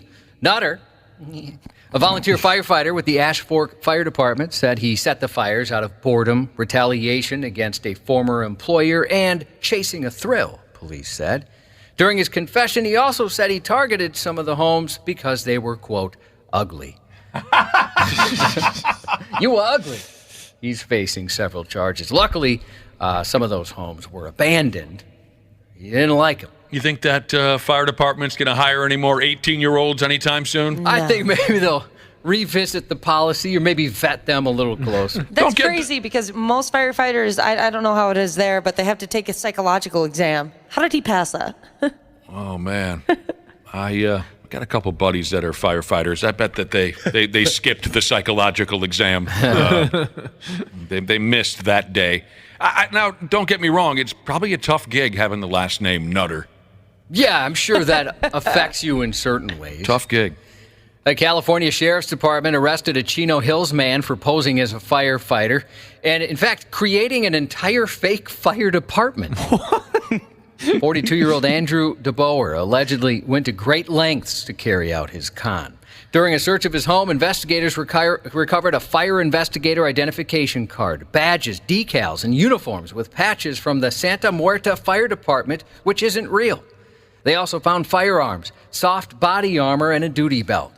While scouring through his home, they seized a Ford F-350 pickup truck with California-exempt license plates, emergency lights, and fire decals on the front hood and rear tailgate. The suspect seems to have taken further steps to solidify his cover. The site doesn't appear to be working, but if you Google Santa Muerta Fire Department, the non-existent agency appears. Many of the links on the homepage redirected to legitimate agencies. However, the Contact Us page lists an address that belongs to a shopping center and a UPS store and hair salon. The fictitious fire department also has a LinkedIn page with a post featuring a photo which seems to be an altered picture of a U.S. Forest Service firefighter. Police first learned of DeBauer 9 days before his arrest when Chino Hills residents reported an odd encounter with a firefighter. July 11th, at least one victim called authorities after they were pulled over by a man posing as a law enforcement officer driving a white Ford truck with fire decals. During that stop, he posed as an arson investigator, fully decked out with a duty belt, with a firearm, a fire department badge, baton, pepper spray, and handcuffs. It'll be interesting to see if they can find if there's been any other victims or what he's done with the people he's pulled over. That's really disturbing that something like that is happening out there. Investigators believe he may have victimized others in San Bernardino, Riverside, Los Angeles, and Orange counties. He's been booked for false imprisonment and impersonating an officer. This is not what Mr. Rogers had in mind when he created the land of make-believe all those decades ago, Josh. Think of all those skills and effort that he possesses, and he just used it in the wrong way. Created that website. I mean, I tried to get the site working yesterday. I couldn't, but reading some stuff, it looked legit. He's got all this stuff. I mean, my goodness. Apply yourself and become a firefighter. A Massachusetts police department was sent to a report of a vehicle explosion caused by a huffer. Saturday, 3:49 p.m., crews were sent to a possible vehicle explosion near a Walmart. When they arrived, they found a vehicle that had all the glass blown out of it. All 4 doors appeared to be displaced but still attached. And then fire crews found a woman with only minor injuries somehow. The investigation's ongoing, but it's suspected the woman was in the car with all of the windows down, huffing cans of compressed air before lighting a cigarette. Police say the buildup of the fumes inside the vehicle and then the attempt to light the cigarette appears to have caused that explosion, damaging her car and several surrounding vehicles. But again, only minor injuries for her. That's good. I'll be damned. That was my first part-time job right out of high school. I was I'm sorry. I thought you said fluffer. No. I was a fluffer for a little while. A Tennessee man was arrested after he allegedly threatened a group of teens who rang his doorbell as part of a prank on Sunday. He allegedly pulled a gun on a 13-year-old girl and 3 other teens. That's not a reason to do that. The guy cannot have been reasonably in fear to think that he would have to use that level of force. The 4 teens were riding in a golf cart when one of them suggested playing ding-dong ditch. The teens played the prank and ran away, as they do. One of the boys went back into Gary Jordan's yard to ring the doorbell again. And that's when Jordan came out from behind a bush and allegedly yelled he had a gun. A 13-year-old girl told police Jordan pointed something at her, and then they ran. When questioned by police, he admitted he told the teens, "Some of us have guns around here," but later admitted he may have had the gun on him. Almost all of us were guilty of doing at some point in our youth. People today are a lot more apprehensive about a stranger coming to the door at night than they might have been 5 years ago or 10 years ago. In May, Louisiana man David Doyle was arrested after allegedly shooting a 14-year-old girl in the back of the head while she and other children played hide-and-seek on his property. The girl, who was shot while fleeing, was taken to a hospital with non-life-threatening injuries, believe it or not. Son of a bitch. Just a little bit crazy. Video captured the moment gym goers had their evening workouts interrupted due to a man's alleged drunken rampage. The agitated 78-year-old man is observed repeatedly kicking a glass door situated at the entrance of an Anytime Fitness in Melbourne, Australia. He momentarily stopped and appeared to mouth open the door before charging at it with his leg again. As the incident intensified, the person filming the video appeared to guard themselves by hiding behind a number of exercise bikes. Meanwhile, an automated announcement rang out through the gym, appearing to say an emergency button has been pressed. An emergency button has been pressed. Please answer the safety board phone. An emergency button has been pressed. Please answer the safety board phone. What was this guy's problem? He wanted to get in. He wanted to get in the joint. Yeah. So scary. I don't like that at all. I'd be freaking out. In a second video, the man's observed lying on the ground before 4 police officers came to his aid. The 78-year-old was arrested and issued an infringement notice for being drunk. As one commenter said of the wild video, "Nothing will stop this man from working out." Ooh, yeah, he wants to get in there. 78-year-old. Wanted to blast those lats. Yeah. A man drew his gun at a Wisconsin fast food restaurant after he wasn't able to place an order. According to the Madison Police Department statement, officers responded to the Burger King shortly after 11:30 p.m. Thursday. There, a man pointed a gun at employees when they were unable to take his order. No word on why they couldn't take his order. Police confirm nobody was injured and the incident remains under investigation. That's not how you do it. No, he'll find that out soon enough. Yeah. And in Pennsylvania, an elderly man was cited after an incident broke out at a Dunkin' Donuts Monday about 7:54 a.m. Authorities say the 72-year-old from Illinois threw a cup of coffee and bagels at a 17-year-old employee. It's unclear what led to the dispute between the man and the employee. Mm-hmm. By the way, today is National Bagel Fest Day. Happy Wonderful. National Bagel Fest. Bagel Love a good Fest. bagel. Same to you. A judge sentenced a former Wisconsin prosecutor to prison Monday for secretly recording sexual encounters with 2 women, including one he was allegedly prosecuting in a restraining order case. A State Department of Justice agent began investigating former Burnett County District Attorney Daniel Steffen in early 2020. A witness told the agent a woman they knew openly talked about having sex with Steffen in exchange for leniency on her pending criminal cases. Oh, boy. According to the complaint, investigators searched his home in October of 2020 and found an iPad in his dresser with videos of him having sex with the woman. About an hour into one of the videos, while the two were still engaged in sex, he looked into the camera, stuck his tongue out, and winked several times. The woman told investigators she wasn't aware that he was filming them. Also on the iPad was another video of Steffen having sex with a different woman earlier in 2018. They could be heard talking about how she could avoid charges for hitting a mailbox if they were to have sex. Oh. Like the first victim, she told investigators she wasn't aware he was filming either. He was sentenced to 18 months in prison. 18 months in prison. What would you do for leniency, Josh? I'd probably do what they did, but I'm cool. Just film it. Just let me know you're filming. Give me a heads up. I'd want to put in a decent effort. Disturbing video captured a knife-wielding naked man roaming throughout a Los Angeles apartment complex, terrifying residents who say he's repeatedly tried to break into their homes. 27-year-old resident Vanessa Salguero said he was walking around naked one night, just full-on naked. The creep was also seen carrying a big knife and a mask during his chilling strolls. He was carrying a large knife. When we saw him on video this morning, he was carrying like what looked to be like a very large stick. And I believe he was carrying also like a mask and another knife. Residents said problems at the complex began when a woman was placed in a psychiatric hold after she threatened to blow up the building recently. People, including the naked man, for whatever reason, have reportedly come looking for her since that incident. Last month, residents in another L.A. neighborhood also were terrorized by a naked man who was later arrested after he broke a window and tried to enter a home. Put some friggin' clothes on already. Security video captured an accused peeping Tom in the act, or more specifically, acts. According to court documents in Georgia, security video showed Evan Fletcher looking into his neighbor's home, that is, at night on at least 2 separate occasions. The second I got the notification, I open it up and I look. I'm watching him watch me. Call my roommate and I'm like, come upstairs right now. We just turned the lights on and he ran. And we called the cops. The victim said Fletcher has showed up to the home several times in the past, but he was only captured on security camera twice while they were working. I think that he has kind of a sick mind. Each time it's been something different, whether it's unscrewing light bulbs, taking screens off of doors, or just jiggling door handles. It seems like he's showing us that he can get inside, but he hasn't. It's very unnerving because there's no telling how far he would go, and it's just weird, creepy things that seem like it could be building to something else, the resident said. The man turned himself into police a week ago today. There's the good news.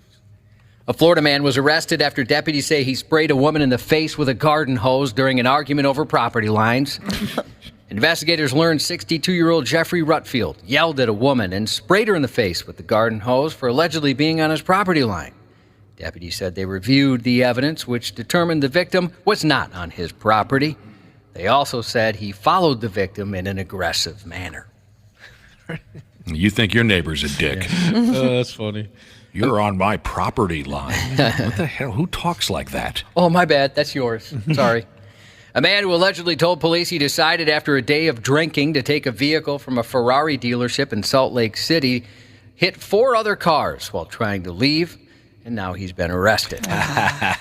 Nice one. And this was an expensive ordeal. 29-year-old Michael Martinez was arrested Sunday night after he broke into the Ferrari dealership by using a rock to break the building's exterior glass door. He then opened a car door and saw the keys in the center console. Booking documents show that he was in this Ferrari, and it was worth about $600,000. He started the car and hit the interior glass, 4 other vehicles, and exterior door on his way out. The other vehicle sustained an estimated $100,000 in damage. When taken into custody, he allegedly stated this was a spur-of-the-moment act after he was drinking all day. Spur of the moment. He didn't plan that one out then, did he? It doesn't seem that way. No. Then in Toronto, police are looking to identify 3 suspects who allegedly stole luxury vehicles from a car dealership there. Police said Monday they responded to a vehicle theft after 3:40 p.m. Saturday, where 3 people entered the dealership and stole 3 luxury cars. The stolen vehicles included 2 Rolls Royces and a Bentley. The combined value of those vehicles was more than $750,000. Whoa. Police in Canada say Toronto has seen a large spike in car thefts this year. Streaming today, the 3rd season premiere of The Hardy Boys on Hulu and the 1st season finale of Secret Invasion on Disney+. Deckard Shaw in the Fast and Furious movies, Jason Statham, 56.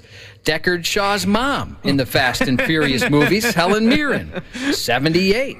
Sandra Bullock, 59. Mick Jagger, 80. Happy birthday to Smiley Jesus from your big sister, Hick Chick Jesus. Happy birthday to BFD Jesus, formerly known as Ugly Mustache Jesus, from Some Dude Guy Jesus, and that's 93X News. Care 11's Randy Shaver. Can't catch me! Can't catch me! On the Half-Assed Morning Show.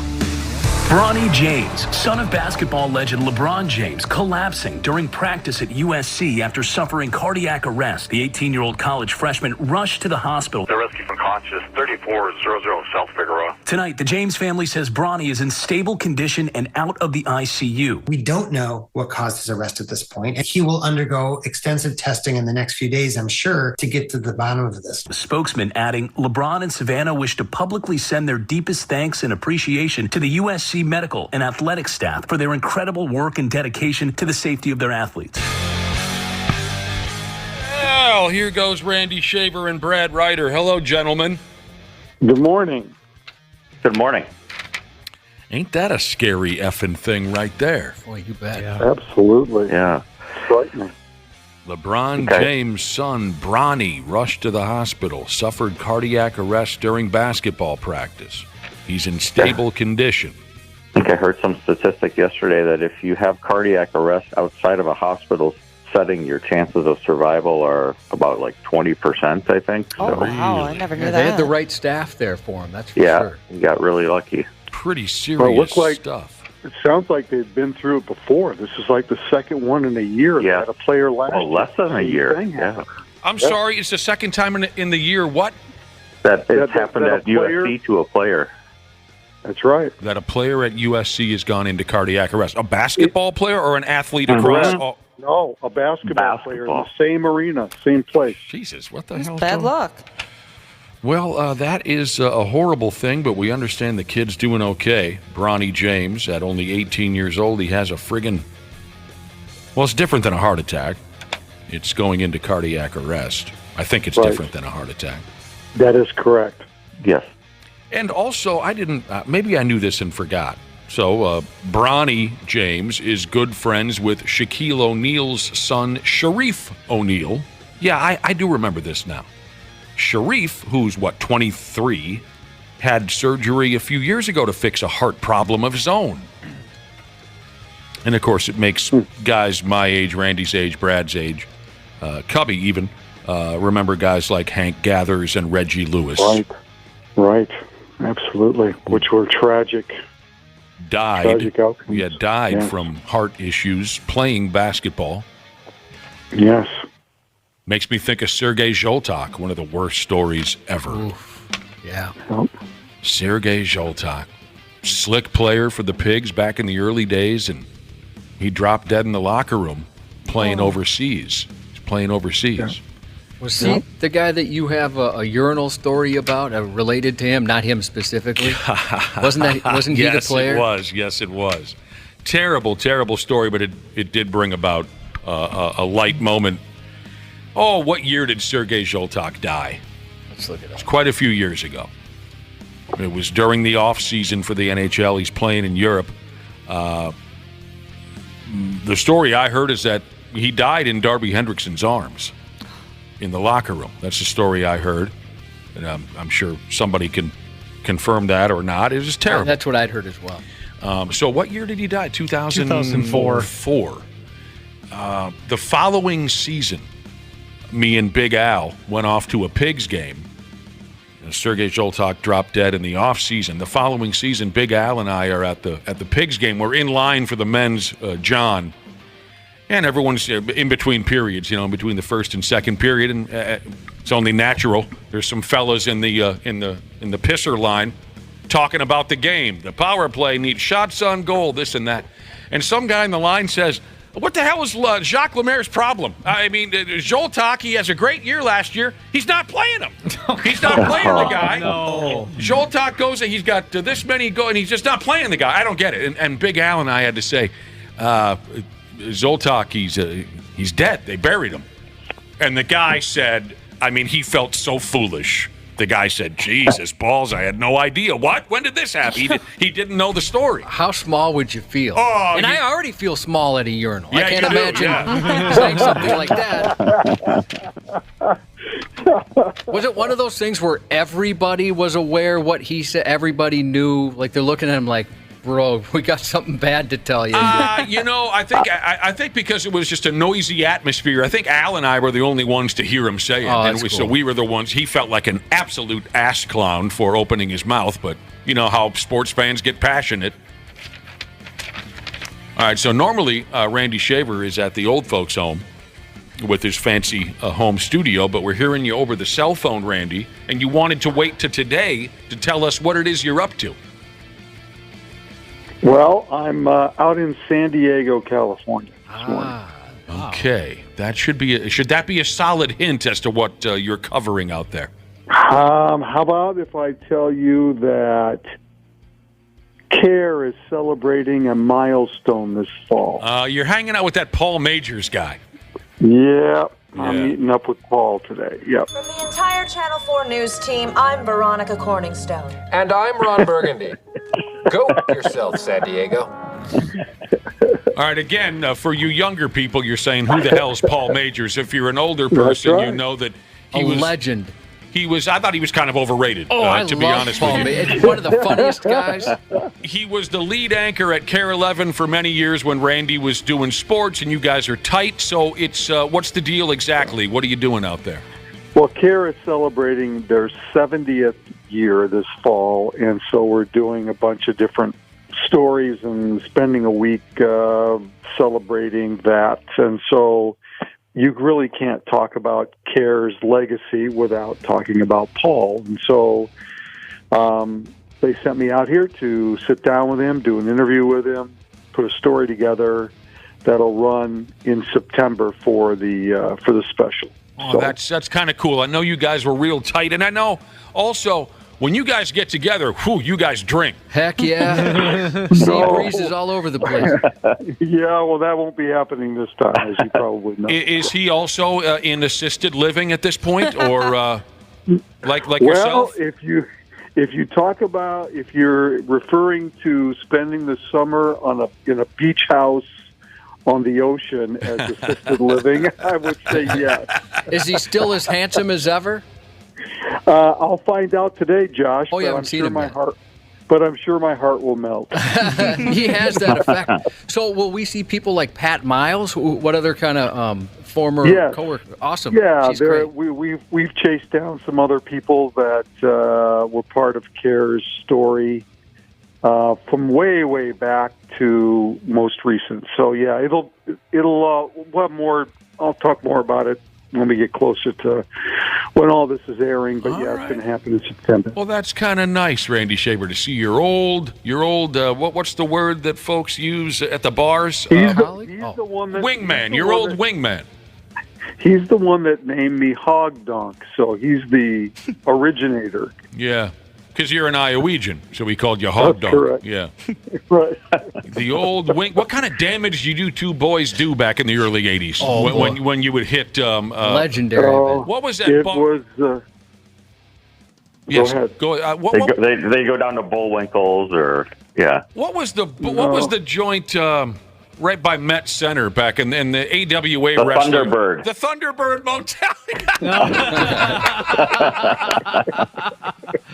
That's where all the AWA wrestlers would get laid. That's right. Did you and Randy ever go to the Thunderbird dressed up like Steve Martin and Dan Aykroyd, the Wild and Crazy Guys? There's stuff that went down at that motel, that's for sure. Oh, yeah. My brother's a police officer. One of his very first calls was at the Thunderbird. Ooh. Wild stuff over there. And we're happy for you, Randy. I remember when we were young kids, we went and saw WWF wrestling at Met Center. And into the ring walked One Man Gang. Do you recall One Man Gang? Yep. Oh, he was the size of a house. And we had good seats, and my buddy hit One Man Gang in the face with a milk dud. Oh, no. And One Man Gang, I mean, we were young kids. We believed every word of it. One Man Gang looked into the crowd and said, "I'll kill the son of a bitch that just did that. Who threw a milk dud at One Man Gang? I'll strangle you like this. I'll break you in half like this," he said. And we went, "Ah!" And then after the match was over, we were waiting at the Thunderbird to get picked up by our parents, and in the door of the Thunderbird walked the One Man Gang. And we said, "He's coming for us. Oh, God, he's really going to kill us." I'm Ron Burgundy. You stay classy, San Diego. All right. Boy, this Twins-Mariners series has been a gangbang. What in the world, man? Well, yeah, this doesn't happen very often. The bullpen got smoked. They got just clobbered. And is 18 strikeouts in a game, is that a team record? Randy Shaver, I think they came one short of it. I think it was 19. 19's the record. Unbelievable. I saw a stat on Twitter that Seattle had lost 580 consecutive road games when trailing by 4 runs or more, and snapped that streak last night. Yeah, they had 580 straight road games. The Seattle Mariners hadn't had a comeback like that on the road since 1991. It's unbelievable. It sucked. But I said it earlier, I mean, this is something we saw a lot from the Twins bullpen in the last few years. This is a rarity. So they whizzed one down their pant leg last night. It's time to forget about it and move on. You've got a 175-degree ball game this afternoon. Focus on that. But it was miserable. The Twins had a 4-0 lead after one inning. They had a 6-2 lead going into the 8th. And Seattle just came back and started ripping the base, but they won 9-7. Yeah. You just hope this isn't one of those games that's like a carryover that starts a trend going the opposite way after you've been playing so well. So we'll see. And I know, don't they leave for Kansas City or something here? And starting today, they're in like hot weather for like a week and a half straight. They really need a long start today out of their starter after that happened last night, too, just to kind of give the bullpen a breather for a day. And they got the right guy. I mean, Joe Ryan hopefully will get himself back into the ace mode and be that guy today. So, you know what? I didn't even think about this until the listener just texted me. Geez, it's 5:45 where you're calling us right now, Randy. He's committed. Correct. Jeez. Well, he hasn't gone to bed yet. That's a good point. I mean, are you having money problems? Am I having money problems? Yeah. I don't think so. Why? Well, because you could have skipped this one. It's 5:45. You could have skipped this one. Well, here's the deal. You don't pay me by the show anyway, so it doesn't matter. Here's an interesting question for Randy. Yeah, I don't get paid by the show either. That's true. You don't get paid by the show. The show does not pay. I got an interesting question. It's kind of rare that we get a real, deep, thought-provoking baseball question texted in. We get a lot of stuff about how Mauer didn't hit enough home runs and, we never should have got rid of Tom Bernansky, whatever. This is Brewers and High Life Jesus wanted your take, Randy Shaver, and yours as well, Brad Ryder, on the hypothetical chance that Shohei Ohtani gets traded to a National League team. There's still buzz that he might be dealt, right? Okay. What difference? Sure. No, some, yeah. if he gets traded to a National League team, do you think he should be eligible for the AL MVP? Oh. Sure. Or I would say yes. I would say yes, but that's an interesting question. And has any player ever won the NL or AL after switching, a trade or something? I don't know. You'd have to be much more of a baseball historian than I am to know if. That's a really good question, and I don't know the answer to that. And I don't know if there's a minimum number of games that you have to play in order to make yourself eligible for the MVP voting. Right. But I'm assuming that you would have reached the minimum by the trade deadline in order to be eligible. But that's a really good question, and I don't know the answer. I found some info here. No player who was traded and or changed leagues midseason trade has ever been named MVP in the same season. The closest thing to such an instance was Cubs right-hander Rick Sutcliffe, who was traded from Cleveland to Chicago in 1984. Sutcliffe went on to win the NL Cy Young Award and finished fourth in MVP voting. So he won the NL Cy Young after pitching just 2 months for the Cubs, huh? What you know that for sure, Brad Ryder? It was only 2 months. When was he traded to Chicago? Oh, yeah, I guess we don't know that. Deadline deal. Because if he was traded early in the season and then just whooped the Llama's ass, then that would make sense that he'd win the... I think that was close to a deadline deal, if I remember. Okay, I remember all about that deal. Rick Sutcliffe, and I also wonder too if maybe the voters kind of take into consideration what he did in the American League, even though maybe they're not supposed to, but they factor in what he did in the American League coming over to pitch for Chicago too. Well, it's an interesting question. Do you think he should be eligible for the AL MVP if he gets traded? Or should he be eligible for the NL MVP, or neither, or possibly both? I mean, we'll find out. Depends on what he does, sure. I mean, it's going to take a historic amount of prospects and players for somebody to pry him away, because the Angels are still in their playoff chase. I think they're like 5 or 6.5 back. Right.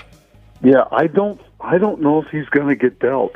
All right, fair enough. The owner has said he doesn't want to trade him. Oh, yeah, they don't want to lose him. Here's an interesting text from Good Clean Living Jesus. He says, by God, my family used to stay at the Thunderbird Motel. We used to stay at the Thunderbird when I was 10 years old, and then the next day we'd go to Valley Fair. How did I not see all this action? Your folks were shielding you from all the action at the Thunderbird. No, same here. We used to stay there all the time when we went to Twins games when I was a kid at the Met. And North Stars games. Oh, yeah, you were coming from Clara City. Yep. More controversy here involving big league pitchers and sticky substances. The other night, a Dodgers pitcher by the name of Michael Grove was having a nice start at home against the Blue Jays. He threw 4 scoreless innings. But then the umpires made him change his pants. So 1-0 Dodgers after Michael Grove came off the mound. He was stopped by Jeff Nelson, who looked at his glove. That's normal, looked at his cap. But then Nelson appeared to see something on the side of Grove's pants that he didn't like. And it looks like they have sent Grove in to change his uniform. And he did. And he did have something on the side, like on his hip. And he was rubbing his throwing hand fingers on that substance in between pitches. Was he not, Josh? It sure you saw the video. 100% was. That video's up on 93x.com too. So, the big controversy again here is it appears that Major League umpires caught someone else, another pitcher, in the act of using a sticky substance, but did not eject them like we were told they were going to before the start of the season. Like the dude from New York, Herman Munster. What the hell was his name? Herman. I don't remember. I don't think it was Herman Munster, though. He was allowed to. Domingo. He was allowed to wash his hands. This guy was allowed to wash his or change his pants. So the uproar, the hubbub is, why aren't guys being thrown out of the game? Why are they given these second chances? I guess I don't have a real problem with these guys giving these guys a little bit of leeway. Well, neither do I, if that's what they stated they were going to do from the get-go. Right. No, I agree. I understand your point. It's not consistent. I just think that it's really disruptive of the game if you start throwing guys out all the time. It just disrupts the game. It's easier this way. I suppose easier.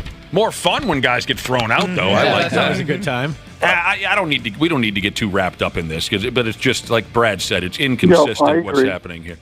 Many people are tweeting and saying, "I see." So if you're a Yankee or a Dodger and you're playing at home, you don't get thrown. Well, there's. I think there might be something to that. If you're a Yankee or a Dodger, you get special treatment, especially at home. Yeah. Well, if they just threw everybody out who did something, it would stop pretty quickly. They got to get somebody from the stands to come pitch. Right.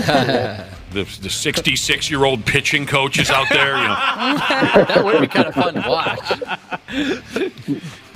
All right, now this is a hell of a deal. Hell of a deal. Say you're a parent of a kid playing youth sports here in town. I got a question for you. Do you think they'll go pro? Josh is a parent of a kid playing youth sports right now. Is he going to go pro? It's not an easy thing to do. No. That was a very nice way to put that.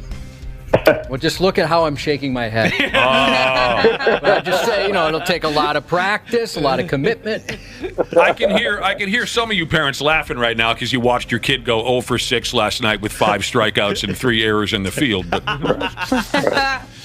But here's the deal. It doesn't matter if you're realistic about their chances or you're a complete idiot who likes to fist fight refs on the sideline because your kid picked up a holding call. You're going to want to hear this. Casinos.com looked into the birthplace of every pro athlete across the 4 major sporting leagues in America, Major League Baseball, NHL, NBA, NFL. And they compared it to the current birth rates in every state in order to reveal the odds of your child becoming a pro sports star in every U.S. state. Are you able to follow what I'm saying there? Yeah. Sure. Yes. They lumped all the sports together, I assume. Yes. Okay. Here's the news that the realistic parents will take in stride and the idiots will turn into a brand new reason to be a douche. The results showed that Minnesota ranks as the 6th. Minnesota ranks as the state with the 6th highest chance of becoming a pro sports star with an average of 3.20 pro athletes per male births across the 4 major leagues. For more specifics, in Minnesota, there are currently 29 NFL players, 11 NBA players, 11 big league players, 52 NHL players for a total of 103. As of right now, current players. That's what I have in front of me, Randy Shaver. 29 current NFL players from Minnesota. That was the number that struck me. The other ones I can see. Wow, that's hard to put your finger on. There's a lot of players on a lot of rosters. There's a lot of players on a roster, I suppose. They're not counted. They're saying you were born here, not a not college. Came here from another place. Right. Mm-hmm. The birthplace. They looked into the birthplace of every. So it could be a kid who lived here for 20 minutes and moved to Seattle or something. You know what I mean? Yes, that's true. Yes. Interesting. I was really surprised that Minnesota had the 6th best odds. That's pretty cool. The results showed that Louisiana babies are the most likely to become a sports star in the future. They have the highest athletes per birth rate in the U.S. Alabama, Georgia went 2nd and 3rd. I'll tell you this much. If your kid was born in Vermont, you have no chance. Zero professional athletes born in Vermont across the 4 major leagues. Now, based on this same data, California is the best state for producing stars in the NFL, NBA, and Major League Baseball. Makes sense. Although they only finished 9th on the overall table, which is kind of hard to figure. This is arithmetic that I could never, let's not try to break down the arithmetic. My head will explode. But more people in the state. So yeah, no one will be surprised that Minnesota is the best state for producing new NHL stars. 52 players overall. And there you have it. Take that. Go ahead and say it. No, someone else say it. I always say it. State of hockey. There, State of hockey. Yeah, state of hockey. Good one. Yeah. I'm surprised we fell so high on the list. Yeah, they looked into the birthplace of every athlete across the 4 major sports, compared it to the current birth rate. Repeat the numbers again. Would you 29? You said 29 football? Yes. For Minnesota, Okay. there are currently 29 Minnesota-born football players, 11 Minnesota-born, how do you call it, basketball players, 11 baseball, 52 hockey. Okay. Yeah, according to Pro Football Reference, there were 29 people from Minnesota, born in Minnesota, that played in the NFL last year. Mm-hmm. I don't recognize barely any of these names outside of Adam Thielen and stuff, but Right. You got your backup offensive lineman, your third string safety, your this, but they made it. At least for now, Boston Celtics star ball player Jaylen Brown is the highest paid human on planet Earth or something. I don't know. He's not even their best player. That's the best part of it. Oh, Tatum? Tatum's their best Tatum's player. Well, but you know how this stuff goes. This will last a few months, and then the next guy will be the highest paid, and then the next guy will be the highest paid. It just keeps going on and on. And Professional sports opened up the vaults yesterday between Justin Herbert and Jaylen Brown. It was payday yesterday. Yeah, and this is I don't follow the money side of professional sports at all. I don't care. They're all filthy rich, so I'm not one to sit here and argue if it's too much or not enough, but it's just a cycle. Jaylen Brown's just the latest guy. Tom Pelissero put out a tweet yesterday, something to the effect, and I may not get the numbers exactly right, but in 2013, Aaron Rodgers was the only quarterback making $20 million a year. Mm-hmm. Now there are 10 quarterbacks making more than $40 million a year, and a couple of them making over 50. And the NFL salary cap has raised 89% since 2013, and of course, quarterback salaries went up with that.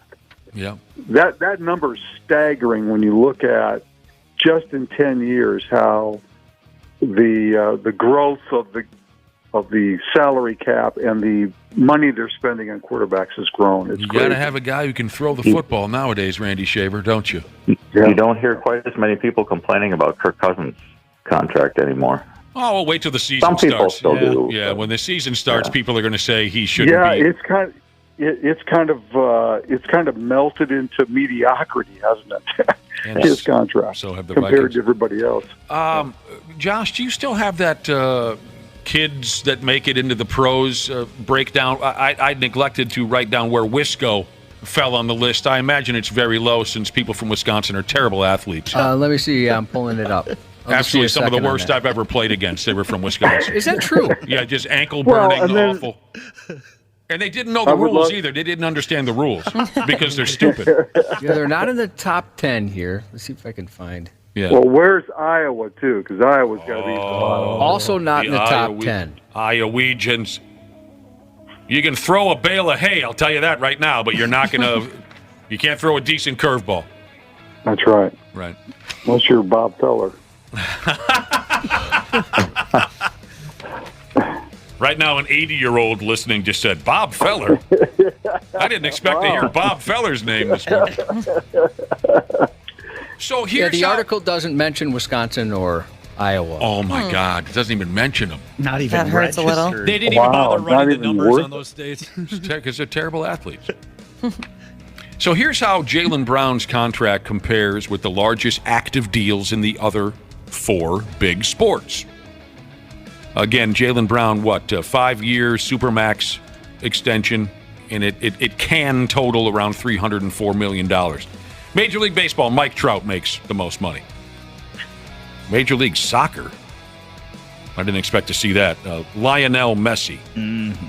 The National Basketball Association, Jaylen Brown. The NFL, Patrick Mahomes. I'll give any of you a hell of a lot of credit if you can tell me the player with the most expensive deal in the National Hockey League. The kid from Edmonton? Yeah. The kid from Edmonton. Connor McDavid or something? No, it is not Connor McDavid. State of hockey, my ass. Any other guesses from the NHL? It's probably not somebody we would think of, or else we wouldn't be asking. Dude, it's the dude from Tampa Bay. I can't remember his name. Listen to this. Listen to this. The dude from... I'm the same way, Wapple. Oh. Seriously, at this point, name an NHL player. I just did my one. I'm out. Who did you say? Connor McDavid. Connor McDavid. And I was like 45% positive his last name was McDavid. Yeah, see? I love it. It's got to be Ovechkin. Maybe it's that guy from the Avalanche. The guy from the Avalanche. So pathetic. You guys have made this even more fun than I thought it was going to be. Shea Weber of the Arizona Coyotes, 14-year deal for $110 million. Really? For the Coyotes, too? I thought he had retired. Yeah. Shea Weber, the big giant defenseman, he looks like a tree. I guess, yeah, you go to Arizona to retire, not much going on there for hockey. The Wild went ahead and promoted Bill Guerin to the title of President of Hockey Operations. So now he's the President of Hockey Ops and the General Manager. All right? Everyone okay with that? Oh, yeah. Sure. The guy's a dude, man. The guy's a dude? Yeah, he is. He's a man. He's a bro. In case you're curious, the article I read yesterday said that if you're wondering what changes there'll be for Guerin's gig, apparently the answer is absolutely nothing. This is like a recognition of the job he's done. This is a title to make sure no other team can entice him to leave the Wild with a flashy title of President of Hockey Operations. Yeah, that's exactly. They probably give him more money, a little bit more money. Yep, he's a dude. He is a man, a dude. And the article here in front of me says, this is how it plays out. I forgot where this came from. Maybe it was the Star Trib. The article says, like you, Bill Guerin is counting the days to July 1st, 2025, when the $14.7 million dead money cap hits for buying out Zach Parise and Ryan Suter will evaporate, and the Wild can operate like the other 31 teams in the league. The Athletic is where that came from. The Athletic.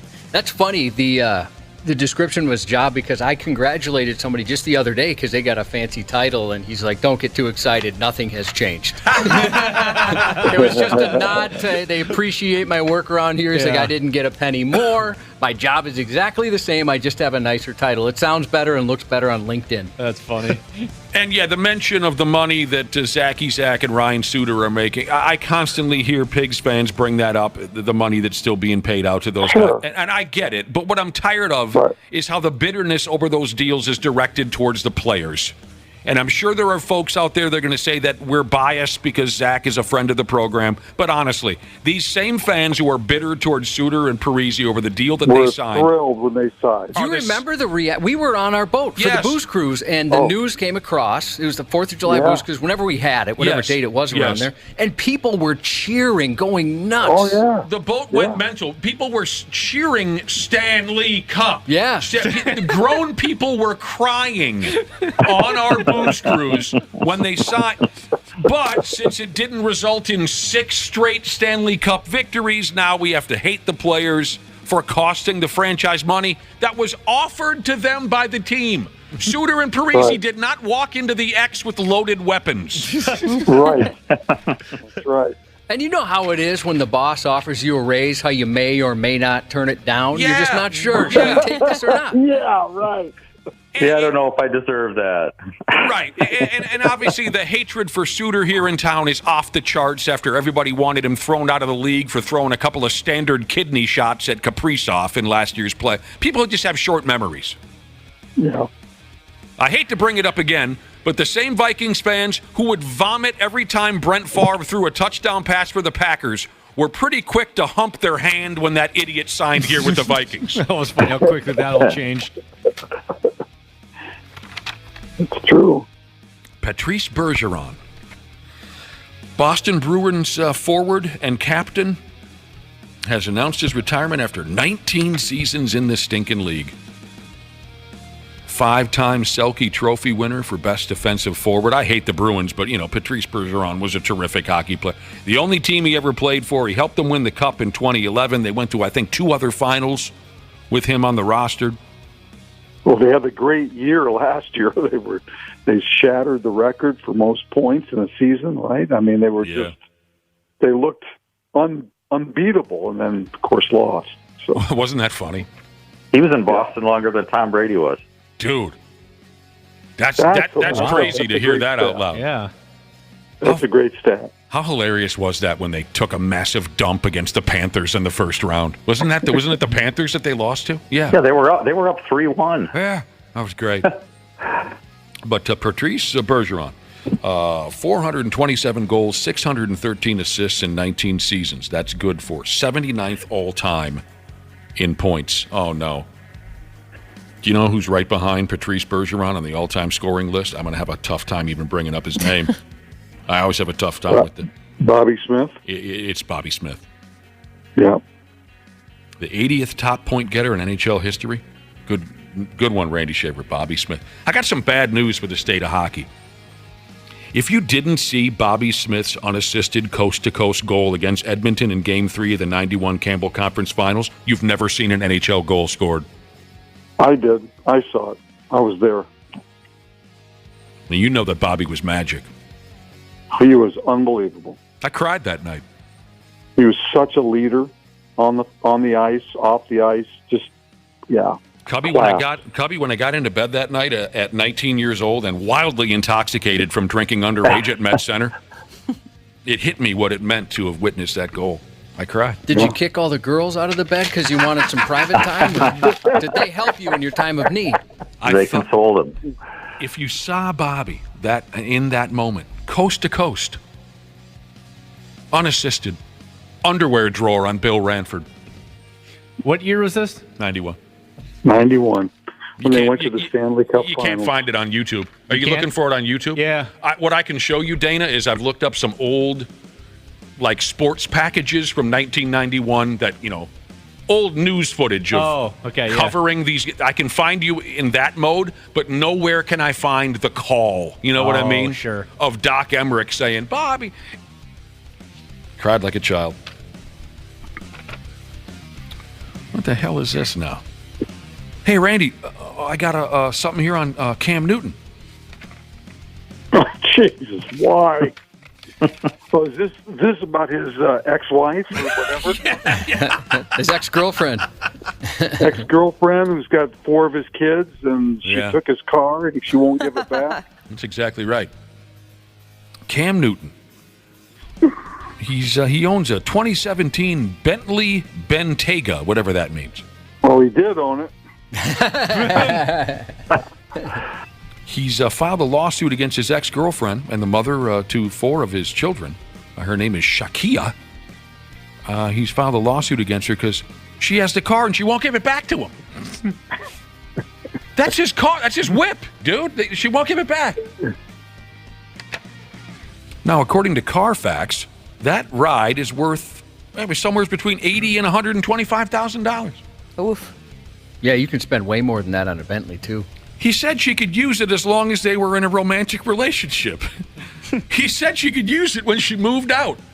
Locally, there's one of those vehicles, 2017 as well, for $101,000 used at 35,000 miles. Let's go pick one up on the way home. Deal. Sure. Can you imagine taking a mortgage out on a car? Nope. Although I guess the pickup trucks I'd love are around $100,000. Dang. Can't even imagine.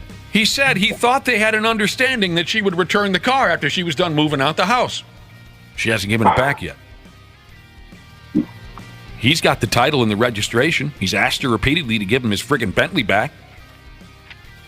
Boy, that video that was going around this week of him responding to a fan who was heckling him when he did the masturbation pantomime, did you watch that? I don't know what you're referring to. Start that over again? So he's getting trolled, right, by a fan. Somebody's yelling at him, and Cam Newton? Cam Newton. He's on a football field somewhere? I don't know exactly where he was. Okay. I forget. It looked like he might have been on a field. Oh, you know what? I think it was his football camp, for kids. There you go. I think that's what it was. All right.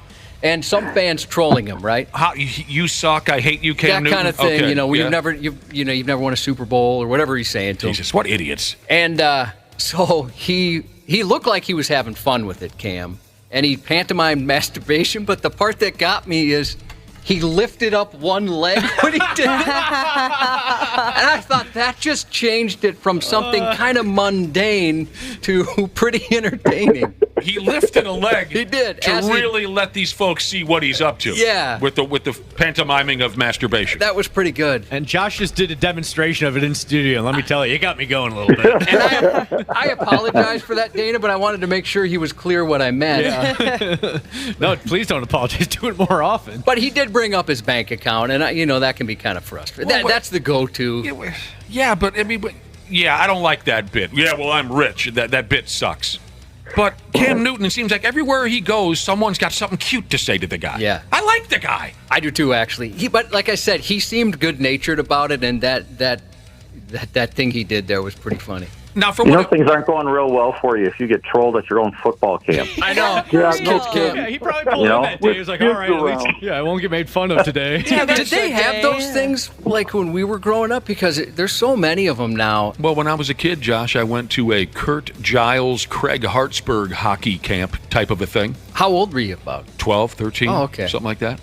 Every summer, I went to Trent Tucker basketball camp in Egan. So the Trent Tucker one, I remember that one. Yeah, was I remember really Trent Tucker. That was so much fun. That was so cool. I would do anything just to hang out with Trent Tucker and watch a basketball game. I'd do about anything. By the way, from what I understand here, Cam Newton and his ex-girlfriend, it appears that they sue each other on nearly a daily basis. Really? What else has there been? They sue each other over everything, Ashley. You'd have to look at the list is endless. That's just what they do. I'm glad I've never had a contentious relationship like that. That must be miserable. I can picture their lawyers on a daily basis. Okay, pick up the phone. Okay, what now? What's going on now? Oh, now, Cubby, has anyone here been in that type of situation? No. No. The worst thing level of pettiness? No. I mean, Dana's wife got new boobs like the second they broke up. Yeah, that's the closest I could come. Jacked. You got the revenge body. That's what they call it, right? Yeah, and I got the anti-revenge body. I got the I don't care body. You're just letting her buck now. Yeah. Just enjoy yourself, man. I'm in my 30s and divorced body. Yeah. Lives alone body. Your story of Cam Newton lifting his leg for the crowd to do his masturbation pantomime brings me back to one of the finest moments I ever experienced as a youth hockey player. I've told this before. Some of you already know where I'm going with this, but we were playing spring hockey at VMIA, Victor Memorial Ice Arena, and that was kind of a prison break. You know, spring and summer hockey, that was the time to really get your aggressions out, you know. It was kind of a wild scene. Even when we were kids, things would get a little uncorked. And we're playing, my memory is that we were playing Osseo. And we were a pretty good hockey club. We were like 15 years old, maybe 15 or 16. Pretty good hockey club. But Osseo had a kid on their team that not only was bigger than everybody, but faster than everybody. He had hands. He was lights out. And far and away the best player on the ice. Whenever I tell this story, someone texts in and says, was it Trent Klatt? It wasn't Trent Klatt, even though we were the same age, roughly. I don't know who this kid was. I don't know if he ever became anything. But at that level, he was killing us. He would just whip it like Bobby Smith in 91. He would dangle all the way down. He'd go top shelf on the goalie. But he was, because of his size, he was rolling some fellas on the hockey team, blasting our teammates into the glass. He was pretty rough, and he was kind of dirty, so I instantly fell in love with the guy.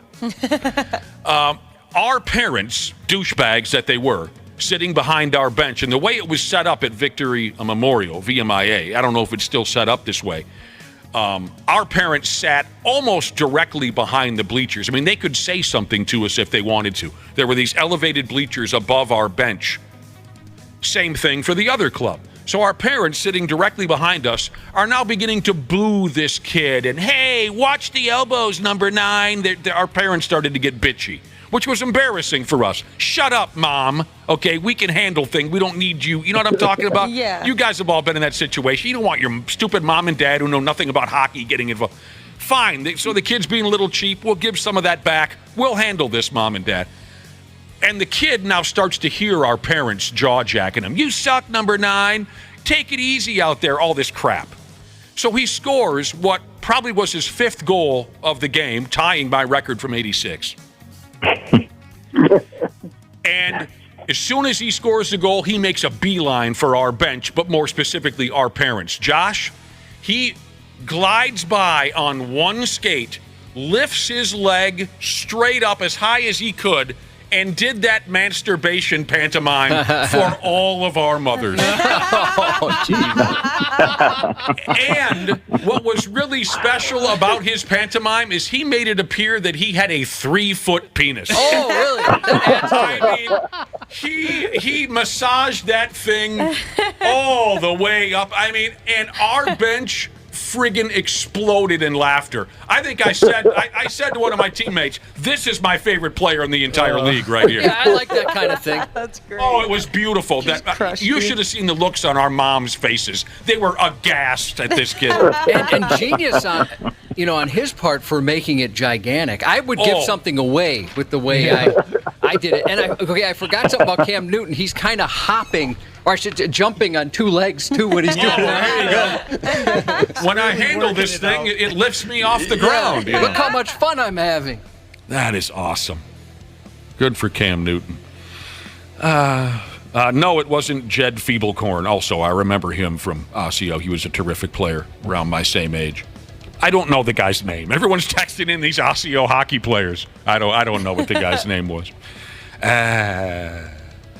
Brad Ryder and Randy, have fun with your guy Paul Majors. You know, years and years and years ago, he helped me out with a radio bit, and he was so much fun to. It was all over the phone, but we had so much fun talking. We had him help us out too when we first started. I don't remember that.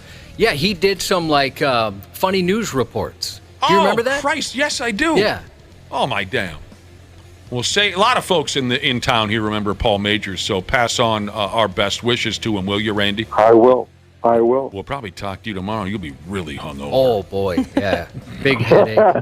Do you want to skip tomorrow? Tomorrow will be similar to a Vegas morning. Yes. Yeah. Sure. Yeah, you're gonna be out late. Brad Ryder, you too. Thanks, dude. Okay, see ya. We will be back in a minute on the Half-Assed Morning Show. They want to glorify the fact that they're criminals. It's dumb. These guys are dumb. They deserve to be tossed under the jail just for being dumb. The 93X Half-Assed Morning Show. CJ Ham for Standard Heating and Air Conditioning. When I'm on the field, I can take anything. But at home with my family, we like everything to be comfortable. That's why I trust the pros at Standard. They've been keeping Minnesotans like me comfortable for over 90 years. Is your cooling system making strange noises or not cooling properly? Don't wait for an AC breakdown this summer. Get a free in-home estimate with Standard Heating and Air Conditioning. Schedule your appointment today at standardheating.com. Half-Assed Morning Show 93X. All right, here we go. Back on the Half-Assed Morning Show. It's 8:29. How hot is it already? Wapple, aren't you kind of our unofficial meteorologist? Yeah. I got 73 right now. 73 and cloudy. It can't be 73. Hell, it was 84 degrees when I was on my way in here. Yeah, mine says 70 and cloudy too. I don't want to be controversial, but mine says 72 and mostly cloudy. Oh. Actually? All right, so maybe it's not as hot as I thought. I guarantee once we get out of here at like 9:30, 10, it's going to be like 85, 90. Let's talk dew point. Let's talk dew. Oh, I can get you that information. Right. Oh, yeah. 69, baby. Really? Yeah. Oh, that's not. Holler at just me. kidding. I don't know how to find that on my phone. Holler at me when it reaches Dutch love levels. Humidity, 94%. Are you serious? That's what it says. Is that even possible? The dew point is 70 right now. Visibility, 12 miles. An old buddy of my dad's, the dude checked out a while back, but when we were kids, I loved going fishing with this old guy. Because when it was hot out, he'd always say, "Boys, she's hotter than Dutch love out there." My dad says that. Hotter than Dutch love. So I never really understood what it meant, but I say it because of him. It looks like it'll be 90 at 2 o'clock, and then it'll be 94, 95 around 5, 6. We don't need to keep going with this waffle, So but we many numbers. appreciate the effort. A lot of numbers. We appreciate the effort. It's going to be around that time. Oh. It's going to be miserably hot for the next couple of days. The harsh truth is that a lot of you aren't going to make it. It's what you signed up for, though. Yep. The heat can be a bitch, no question. You want to hear about the other things that we do not love about summer? Yes. Oh, shout. According to social media dorks. kind of a lot of things I don't really care for in summer. There's a lot of things that you don't. Well, tell us I about. hate that I can't wear my leather pants. Oh! And I hate that Josh doesn't wear his leather pants. Yeah. Because I like seeing that. I can't imagine ever putting on leather pants during any time of the season. Yeah, even if I was in a metal band, I don't think I'd wear leather pants. I would be the member of the band that stuck with denim. The things that we, aside from the heat, well, maybe there are some heat-related things in here. That's my main reason, is anything having to do with the heat. Things we do not love about summer. Dana says he has a long list, so pop in periodically. Will do. Long lines at music festivals. Well, I have a solution for that. Don't go. Yeah, just watch the performance on YouTube the next day. Somebody will put it up on TikTok. That's I'll a watch weird it there. thing to be like, oh yeah, I hate that about the summer, because like, is there a music festival any other time? Interesting. Maybe point. the fall? I'm too old for music festivals. I do remember Me too. Back in the day when Josh and I, hand in hand, sometimes, would attend these massive music festivals. And my memory is that almost every damn time it was colder than a well digger's ass. It was raining. And it was raining. Yep. Oh, really? Yeah, I don't. And the lines weren't terribly long. Whatever. Maybe we didn't go to any. I've never been to Lollapalooza or any of these. I don't know. Something else we don't love about summer. The pressure to be doing something. I hear that one for sure. I agree with that. Yeah, especially when you live in a state with seasons, right? Yeah. Where they say, we don't have a lot of this. You got to take advantage of Got to it. pack so much stuff into the 12 nice weekends we get a year. There's nothing better than waking up in the summer and seeing that it's like a cloudy, rainy day. I'm like, yes, I don't have to go outside. But you know what? I don't think I'd like living in it. Well, I wouldn't like living in any other state probably at all for many reasons. But one of them would just be I'd miss the seasons. I wouldn't want to live in a state without them. Same. Yeah, I always hear people from California, they're like, 85 degrees and sunny every day, man. I'm like, that sounds terrible. That sounds awful. Yeah, I'd have to be in a state with seasons. You see, I don't feel any, again, maybe this is a young person's game. I don't feel any pressure to be doing anything during the summer or any other time of year. For summer, specifically, that's what we're talking about, there's no pressure to go do anything because events just line up before you know it. A wedding, a grand party, an Independence Day booze cruise. Well, I'm sure if you're someone who has toys, right, like you got a motorcycle or a boat or something like that, you're going to feel pressure, like I got to get some use out of this, even if you don't necessarily feel you have the time to do it. That's true. I'm a boat owner, and for the first few, I've owned this boat now for over a decade, 14 right? years Yeah. or something like that. And I've been very lucky with it, by the way. The first few years, I felt pressure to use that boat. That goes away. It goes away. I'll use it or I won't use it. But I have friends who will say, hey, pretty nice day tomorrow. You want to go out on the boat? And I'll say, I'm kind of tired. No, we're going to go out on the boat. Okay. All right. Thanks for letting me know. Hangovers. Hangovers are worse in the heat. Mm-hmm. I don't know that I could tell you one way or another. I mean, I remember a couple of my worst overhangs, but I couldn't tell you what time of year it was. You think that hangovers are worse than, what are you, sleeping in a tent or something? Oh, they're definitely worse. I'm just thinking about like that instant relief of when you go outside when you're hungover in the winter and like that's when the cold slaps you in the face. Sure. Yeah. Oh, that'll make you feel better. That'll wakes straighten you out, up, doesn't it? No, I suppose that's true. If you got a world-class overhang and say, like on a day like today, right now you're building, what do people build? A house. A transformer or a GoBot or whatever. You're doing a manual labor job. Yeah, the overhang's probably worse in the heat.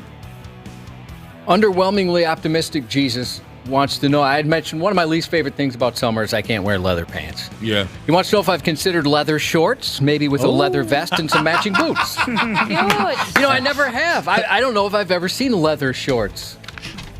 Would that say to you, you're trying too hard to be awesome? Leather shorts? Yeah. Mm-hmm. but Yeah. I do love wearing shorts. I'd say the same thing about leather pants. I'm only picturing short shorts in my head, too, so maybe that changes things. That's the way it has to be. Yeah. If I was going to get them, that's what I'd do. I'm kind of I'd wear shorts all year round type of guy. I don't as much anymore, or I guess I don't anymore, but certainly when I was a younger person, I did. And I would get a lot of crap for that. Boy, you know what? Yes, Wapple. I could get Josh some leather basketball shorts for $20 right now. Why would you Yeah, who would play basketball basketball in leather shorts? I don't know. You know what throws me, on the topic of leather, what throws me, of course, pants, I don't get it. I don't know how I would feel so uncomfortable in leather pants. But anyway, what throws me also is you're at a hot outdoor event. And I'll see guys who wear, this trend came and went quickly, but I still see a few of them. I'll see guys wearing leather baseball caps or the leather do-rag. That seems miserable. I like my just normal hat, my head gets too hot sometimes. When I was a kid, I loved the Judas Priest song Hell Bent for Leather. That's a good one. But I never really mirrored that in my fashion choices. Stuck in Alabama, Jesus said he just moved there to Alabama. And he said having no seasons is awful. We have 2 seasons, actually. There's just miserably hot or miserably hot and green or miserably hot and brown. Yeah. All right, here's, again, what people do not love about summer. The smell of hot garbage in the city. That was an old Nick Gilder song from 1970. Was it really? Hot garbage in the city. You guys know that one? I think I have Running heard it. wild and looking hot garbage in the city. Anyone have any stories? Or like the porter potties. How those Porter get hot? potties, made by the Porter family Sorry, porta potties. of Saskatchewan, Canada. I was at the golf course not too long ago, and the guy was doing the Biffy thing. He was cleaning them out, and I was just like perfectly in the in the way that like the air was flowing, just right in the worst place. I don't think I've ever come that close to throwing up. Yeah, but because of the porter potty? It was it so carries your luggage bad. for you, and then you can pee in it? Yeah. Didn't you just say the other day you can't stand the smell of the clean blue replacement? Yeah, I don't like that either. Well, then stop going places with porter potties. I was really far away from this guy. I did not think it was going to waft over to me. Oh, you got it. Oh, Josh, so I'll bad. show you a gal that you cannot make happy in any situation when it comes to a porter potty. That's true. Oh, my wife's one of them. She will not go to the bathroom there. Really? There's even ones where we just watched the guy clean. I mean, you could be the first one in there. She won't do it. Refuses. She would rather wet her pants. I don't know what it is. Hot car I like 'em. seats. You like what? I like using a porter potty. I like any bathroom. You know, you kind of feel a little voyeuristic. You know what I'm saying? Oh. Okay. Car seats that are smoldering hot. Oh, that does suck. No, the seatbelt buckle is the worst. Oh, that's gotten me that before. burns you? Yeah. Wapple, has that gotten you on your tender hip bone? No, it's gotten me on the underbelly of your arm. Oh. That's even worse. Dude, that is bad because like nothing ever touches there. Yeah. Yep. You Josh- can't even tan there unless if you tan oddly. Yeah. What a weird thing to say. I love it. I have thought of that oddly enough before. I was like, it's really hard to tan the underbellies of your arms. Like, a minute. someone just like lay there with their arms up? It is really hard. Have you ever seen a girl that goes like to the tanning bed a lot, Wapple? No. Well, because it happened to me. You'll have like these white spots, like where like it goes from like your elbow to your armpit because you can't tan it. That's something I've never thought about. You guys are telling me you've never purposely tried to sun up the fish bellies? No. No. That's sensitive skin, man. Every once in a while, you put on sunblock for Christ's sake. Sure. Every once in a while when I'm sitting out on, again, with the boat, you're saying, I'll flip over, you sit there naturally with your palms down. I'll flip over the fish bellies and give the backside of my arms a little love. Yeah. And I don't tan. I get a lot of freckles, but it looks cute. I guess you could do the move where you kind of lean back and you have your hands behind your head. For Christ's sake, Wapple, just flip your arms over. Why do your arms have to be above your head? You just look weird if you're kind of standing. Look at me right now. It Look looks at like me. You're trying to pray or Will something. you look at me? Like, You do this. You flip your arm. You don't have to. just kind of looks weird. I'm not going any further with this. Here's what else we don't like about the summer. It's too hot to use your stove in the kitchen. Well, no problem. I don't know how to cook. There you go. I do That is hate a bumski, yeah. It used to be, back in the day, there wasn't really shows in the summer, right? It would just be reruns and stuff. But now it's all year round. There's always stuff to watch. But I remember as a kid, like, great, I'm home all the time and we've got nothing to watch. I mean, I guess that's where running to Mr. Movies or something came to be. Is that what's happening? But obviously blockbusters and big movies come out in the summer. It says right here the TV lineup is rough in the summer. That's what you're referring to? It used to be, yeah. I don't think it is anymore. Bugs everywhere bother people in the summer. I got to tell you guys something. Number one. Bugs have completely forgotten about me. You lucky. The mosquitoes have been horrible this year. I have like 10 on my butt right now. They love biting my butt. Mosquito bites. Walking around the bare butt? Please isolate that. Swimsuit. Wapple, mosquitoes, they don't bother with me at all. I don't know what it is. If I'm giving off some kind of a, what's the word, pheromone or something, I don't know anything about it, but I do not get bothered by bugs at all. This year, believe it or not, Wapple, it's better this year. The Metropolitan Mosquito Control District, they just released some numbers. They say there's less than this time last year. I feel like I'm getting destroyed by mosquitoes, but thankfully there's none of them god-awful June bugs. I haven't really seen many of those. Oh, me either. June bugs can get out of town. They taste weird too. Yeah, I don't like just that pop and then just the fluid. Yeah, I'm with you on that. Oh, it's like a gusher. I know It's nature's gusher. I know some people who are really weirded out by June bugs just because they're spastic. Yes. Overall movements. That's why I don't like dragonflies. The noise of them banging into the screen and the noise of their little wingies flapping. I know some. My uncle played a trick on my brother and I when we were little. We were sitting and watching a television program with a bucket of popcorn, and he grabbed a couple of June bugs and he put them in the popcorn. Oh my gosh! I gave you the chills. And we screamed and we ran away from watching Kiss Meets the Phantom of the Park. June bugs are like wasps to me. I run away from them. I'm yelling. I hate them. Oh. I hear you. In the summer, you inevitably lose 9 pairs of sunglasses is another complaint about what we do not love about summer. You lose all your sunglasses. I have a pair of sunglasses now. Fun size Jesus and her husband got me a pair of sunglasses, some aviators. Do you feel confident in them? I've worn them once in front of them. Okay. I don't know how you do it, Josh. Day after day, we step out of this building, and on the sunny days, I don't know how you do it. I absolutely cannot operate out of doors without sunglasses. It drives me nuts. And have to have them. And I'm the guy, I've never spent real money on sunglasses. I just get the cheap ones. I went into a gas station and I realized we're going to a cab and I didn't have sunglasses. Going to a gas station looking to get a $5 pair. They were charging $35 for gas station sunglasses. You're going to the wrong gas station. I don't know where. I'm not going to recommend any place because I've found $15, $20 sunglasses at plenty of gas stations. Yeah, $35. Dude, when I just bought a pair for $3. Did you really? Yeah. What do they? Did they say? What's that gimmick again? Do they say Kennel Pals? What's that show again? Paw Patrol? Did they say Paw Patrol on them? No, they were like legit good glasses. You didn't find a pair of sunglasses for $3. I'm telling you, man. At a gas station. Yup. I went. Was it a thrift store? No. But you thought it was a gas station. Was it a garage sale? Yeah. And it said Kennel Pals. And for some reason, there's a gas pump out front. When I got my first job, I wanted to. I got the job because I wanted a pair of Girbaud jeans. My parents would never buy me name brand jeans. Well, I guess Lee's a brand, right? Or Wrangler's a brand. Back then, they weren't.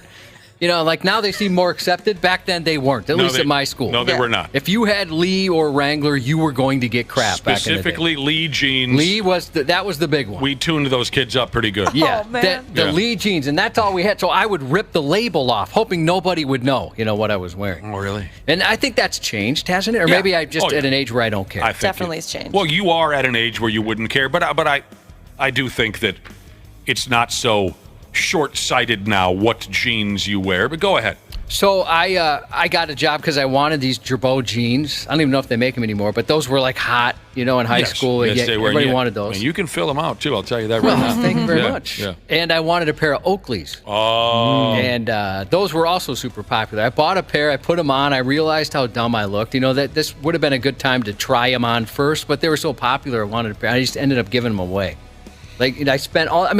I was making no money, and all my money went to that pair of jeans and those Oakleys just so I could look like I had some money. Yeah. And gave them away instantly. The Girbauds, I didn't last too long either. I felt like a douchebag wearing them, so I gave them to a friend. Hey, Wapple, you think you could still find me a pair of those Edge and Christian Oakleys that wrapped around their entire heads from back in the day? I bet I could. But I'd look like an absolute ass clown with those on, but they looked cool when they did it. They want to glorify the fact that they're criminals. It's dumb. These guys are dumb. They deserve to be tossed under the jail just for being dumb. The 93X Half-Ass Morning Show. Absolutely fantastic. In the words of Ichiro Suzuki, it's hotter than 2 rats in an effing wool sock. Going to be hot the next couple of days. And that's miserable. But that's not the only thing folks dislike about summer. We were rolling through some people's takes on that subject. What don't you like about summer? Let me roll through a few more of these. The only sport to watch on TV is baseball. I'm fine with that. I love baseball. And somebody give me a heads up if you've seen my baseball. Days where you have to shower twice because of how sweaty you got. And see, that's what Axe body spray is for. Yeah, you just cover that stuff up. Worry about it the next day. I have this problem, Cubby, all the time because when I go out in the sun, I go here, I go there, I put that sunblock on, and then I get it in my eyes. Oh, that's the worst. The eyes. It's always the eyes. Did they make a no-tear formula or something? I haven't found it yet because that hurts. Oh, I'll bet. And it lingers for a while, too. Yeah, you're rubbing it out of your eyes, and your eyes turn red. Yard work never gets done despite how often you go out there and get after it. Is something that an individual dislikes about summer. Friggin' yard work sucks. Just keeps growing and growing. Sweating through your clothes. Yeah, I have that problem. Do not like to sweat. I have that problem year-round. I always feel like I'm bleeding clearly. Just some sort of clear blood. I sometimes have text Nick. I'm like, what is this? I'm outside, and all of a sudden all this clear stuff is pouring out of me. I always have to say, you are not bleeding. You're sweating. That's sweat. I always have to talk you down. Sweating through your clothes, it always brings me back to a terrible memory. A friend of ours died very young. She was a wonderful person. It was an awful thing. Unfortunately, aside from the obvious, the day that she was buried, it was brutally hot. It was like this. And she was a very popular lady. We had to park quite a ways away from the funeral parlor or whatever the hell you call it, where they had her setup. And all of us are wearing dress shirts. One buddy made the mistake of wearing a white dress shirt. Ooh. And between the car and that funeral home, he sweat right through that shirt. It was just a little uncomfortable watching him, meet the parents of this young lady as his areolas were showing through the front of his... That's a bummer. When I worked at Enterprise Car Rental, you had to wear a suit when you're renting cars to people all day, and I was working at the airport location. It was so hot in that parking ramp that one day that my boss was like, hey, Dana, yeah, you're too sweaty, man. Just go home. Oh, really?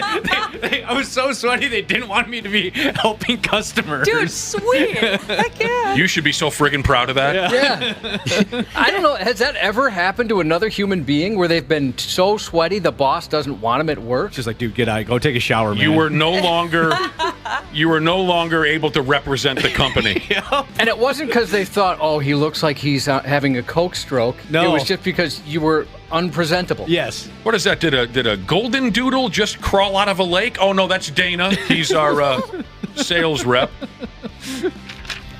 All right, here's some texts that have come in on summertime. We got on the topic of June bugs. Don't bring any of those June bugs around Wapple. No, he hates them. Absolutely hate them. He'll run away. The sound of them, too. Tractor pull bitch Jesus. Last summer, a friend of his ate a June bug for $5. That's it? I'd start a little bit higher than $5. I would too. Maybe Maybe he did start a lot higher, but he had to settle on 5. And then they got real drunk, and then an hour later they broke their ankle. Oh. Man. You know, somebody had texted in and said they had a friend who had those big Jenko fat pants. Yeah. And they were huge. They were big. big. I mean, not just in popularity, but legitimately gigantic if you've never seen them. I used to put those on whenever I listened to Korn. Yeah, Korn is what. Yeah. That's kind of what got it, I think. And then I'd tell my parents I hated their guts. But he said that they were so big, he tripped over his own pants and broke his arm. That sucks. Poor guy. Son of I can believe it. Those You know, things because were- you're trying to look cool with those pants, and that's not cool for that to happen. On the People like Summer Penis. Summer Penis Is has it been positive? aside from the tripping over it. Yeah. Well, that's the one negative. This guy said that, Summer Penis, sure, it's an impressive penis, but then his back hurts from having to carry it around. Not use that extra weight. Back to bugs real quick. Bugs. A listener has an interesting question. They say, whatever happened to lightning bugs? I don't see them like I used to. Oh, yeah, that's the government. I didn't see them much. The first time I ever really experienced them is when I moved to Wisconsin. I never saw them when I lived here. I see them. I see them all the time. Yeah, in we've got 'em. Vermilion, Hastings. I've Yeah, seen maybe I just was never really looking, or maybe they're just like more prevalent over there. I'm not sure, but That's the government. Are those, now, lightning bugs, those are those things they've got. They look like little helicopters, and they kind of buzz above my backyard. My wife's laying out in a bikini. Yes. And there's like a blinking green light. Yeah, lightning bug. That's a lightning That's a bug. lightning bug, yep. Okay. Now, a listener texted in to say, swimming is the least thing I like about summer. Swimming. I don't remember the last time I swam. This individual says, everyone wants to do it but me. And I'm with you. I've never been big on swimming. I never really cared for that activity much. love swimming. Absolutely love it. You say you were just doing it yesterday. Yeah, just Do you by do it myself for too. exercise or just kind of just to enjoy yourself? Just leisure. Well, now, let's get down to the bones here. Walking around the shallow end is not swimming. Yeah, do you actually swim, actually, like swim laps or Yep, something? yeah, I swim. I have to tread water. I'm not the best swimmer though, so it is sometimes embarrassing, like around children. when they're doing laps around you. Yeah. They're both just doggy paddling I around have this to be- shallow end. I have to be close to the edge. Like, I don't like to get too far in the middle. And so, like, it's hard because that's where all the kids hang out. You're struggling, you need help, and they send a 6-year-old in to go save you. Honestly, yeah. I mean, the lifeguards now are like, 15, 16. That'd be embarrassing. Do you remember, Josh, when comedic genius, maybe the greatest of all time? Do you remember when Martin Short and Harry, what was his name? The guy he does voices for The Simpsons, Harry Shearer? Oh, Henry. He does Mr. Yeah. Burns. God darn it. Hank. Hank Azaria. Hank. No. Not that guy? No, Harry Shearer. Harry Shearer. Mm-hmm. Remember the old Saturday Night Live bit where Martin Short and Harry Shearer were synchronized swimmers? I don't remember that. One of the greatest bits of all time. One more text. Oh my God! Insomniac Jesus tells me those lightning bugs that are flying over my wife when she's in the backyard in a bikini, and they kind of look like helicopters, and they buzz real loud, and they've got a flashing light. Those are drones. What? Are you kidding me? No way. Yeah, that's a drone. What is a drone? Honda Elite Jesus, the final text I have in front of me, wants to know if today, with all the heat today, I will be using my car's air conditioning. And the answer is no. You still won't, huh? I never turn on my car's air conditioning. I hate it. I hate air conditioning. So I love it. I won't do it. I prefer. You do it home, just not in the car. Yeah, it's on at the house. I mean, I'm not completely crazy. My walls would bleed if I didn't have it on to a little bit. But no, I will not be turning on my car's air conditioner. I never have and I never will. I want to do it for you someday. Maybe just so you'll enjoy it. The only time it's on is if I have a passenger and they're pissing and moaning about it. Oh, yeah. Then yes, but I'd sweat it out. I wouldn't say anything. I was going to say, do you even know if it works? yes, because I've had passengers. But no, I hate it. I have an uncle who's very, very, very cheap, and he's pissed off car sales. I mean, he buys a car once every 20 years, and he has pissed off salesmen because he wants crank windows And he wants no air conditioning. And AM radio. Despite what his nephew does for a living, wants no radio whatsoever. He refuses to pay for those things. I know those types, too. He definitely doesn't want it. So the air conditioning, like you're saying, Waffle, he wouldn't know because he just will not pay for it. Oh, it stresses me They better out. throw that in. Shout out to Chugged Up Plumber Jesus. Said it's been 26 days over 110 degrees in Arizona right now. He hates his life, so he's checking in from there. Yeah, we were talking about that earlier. That sounds miserable. Shout out to Youper Jesus and his smoking hot wife, headed up to the cabin for a week away. And then happy birthday to Duddy, working at Nevergreen.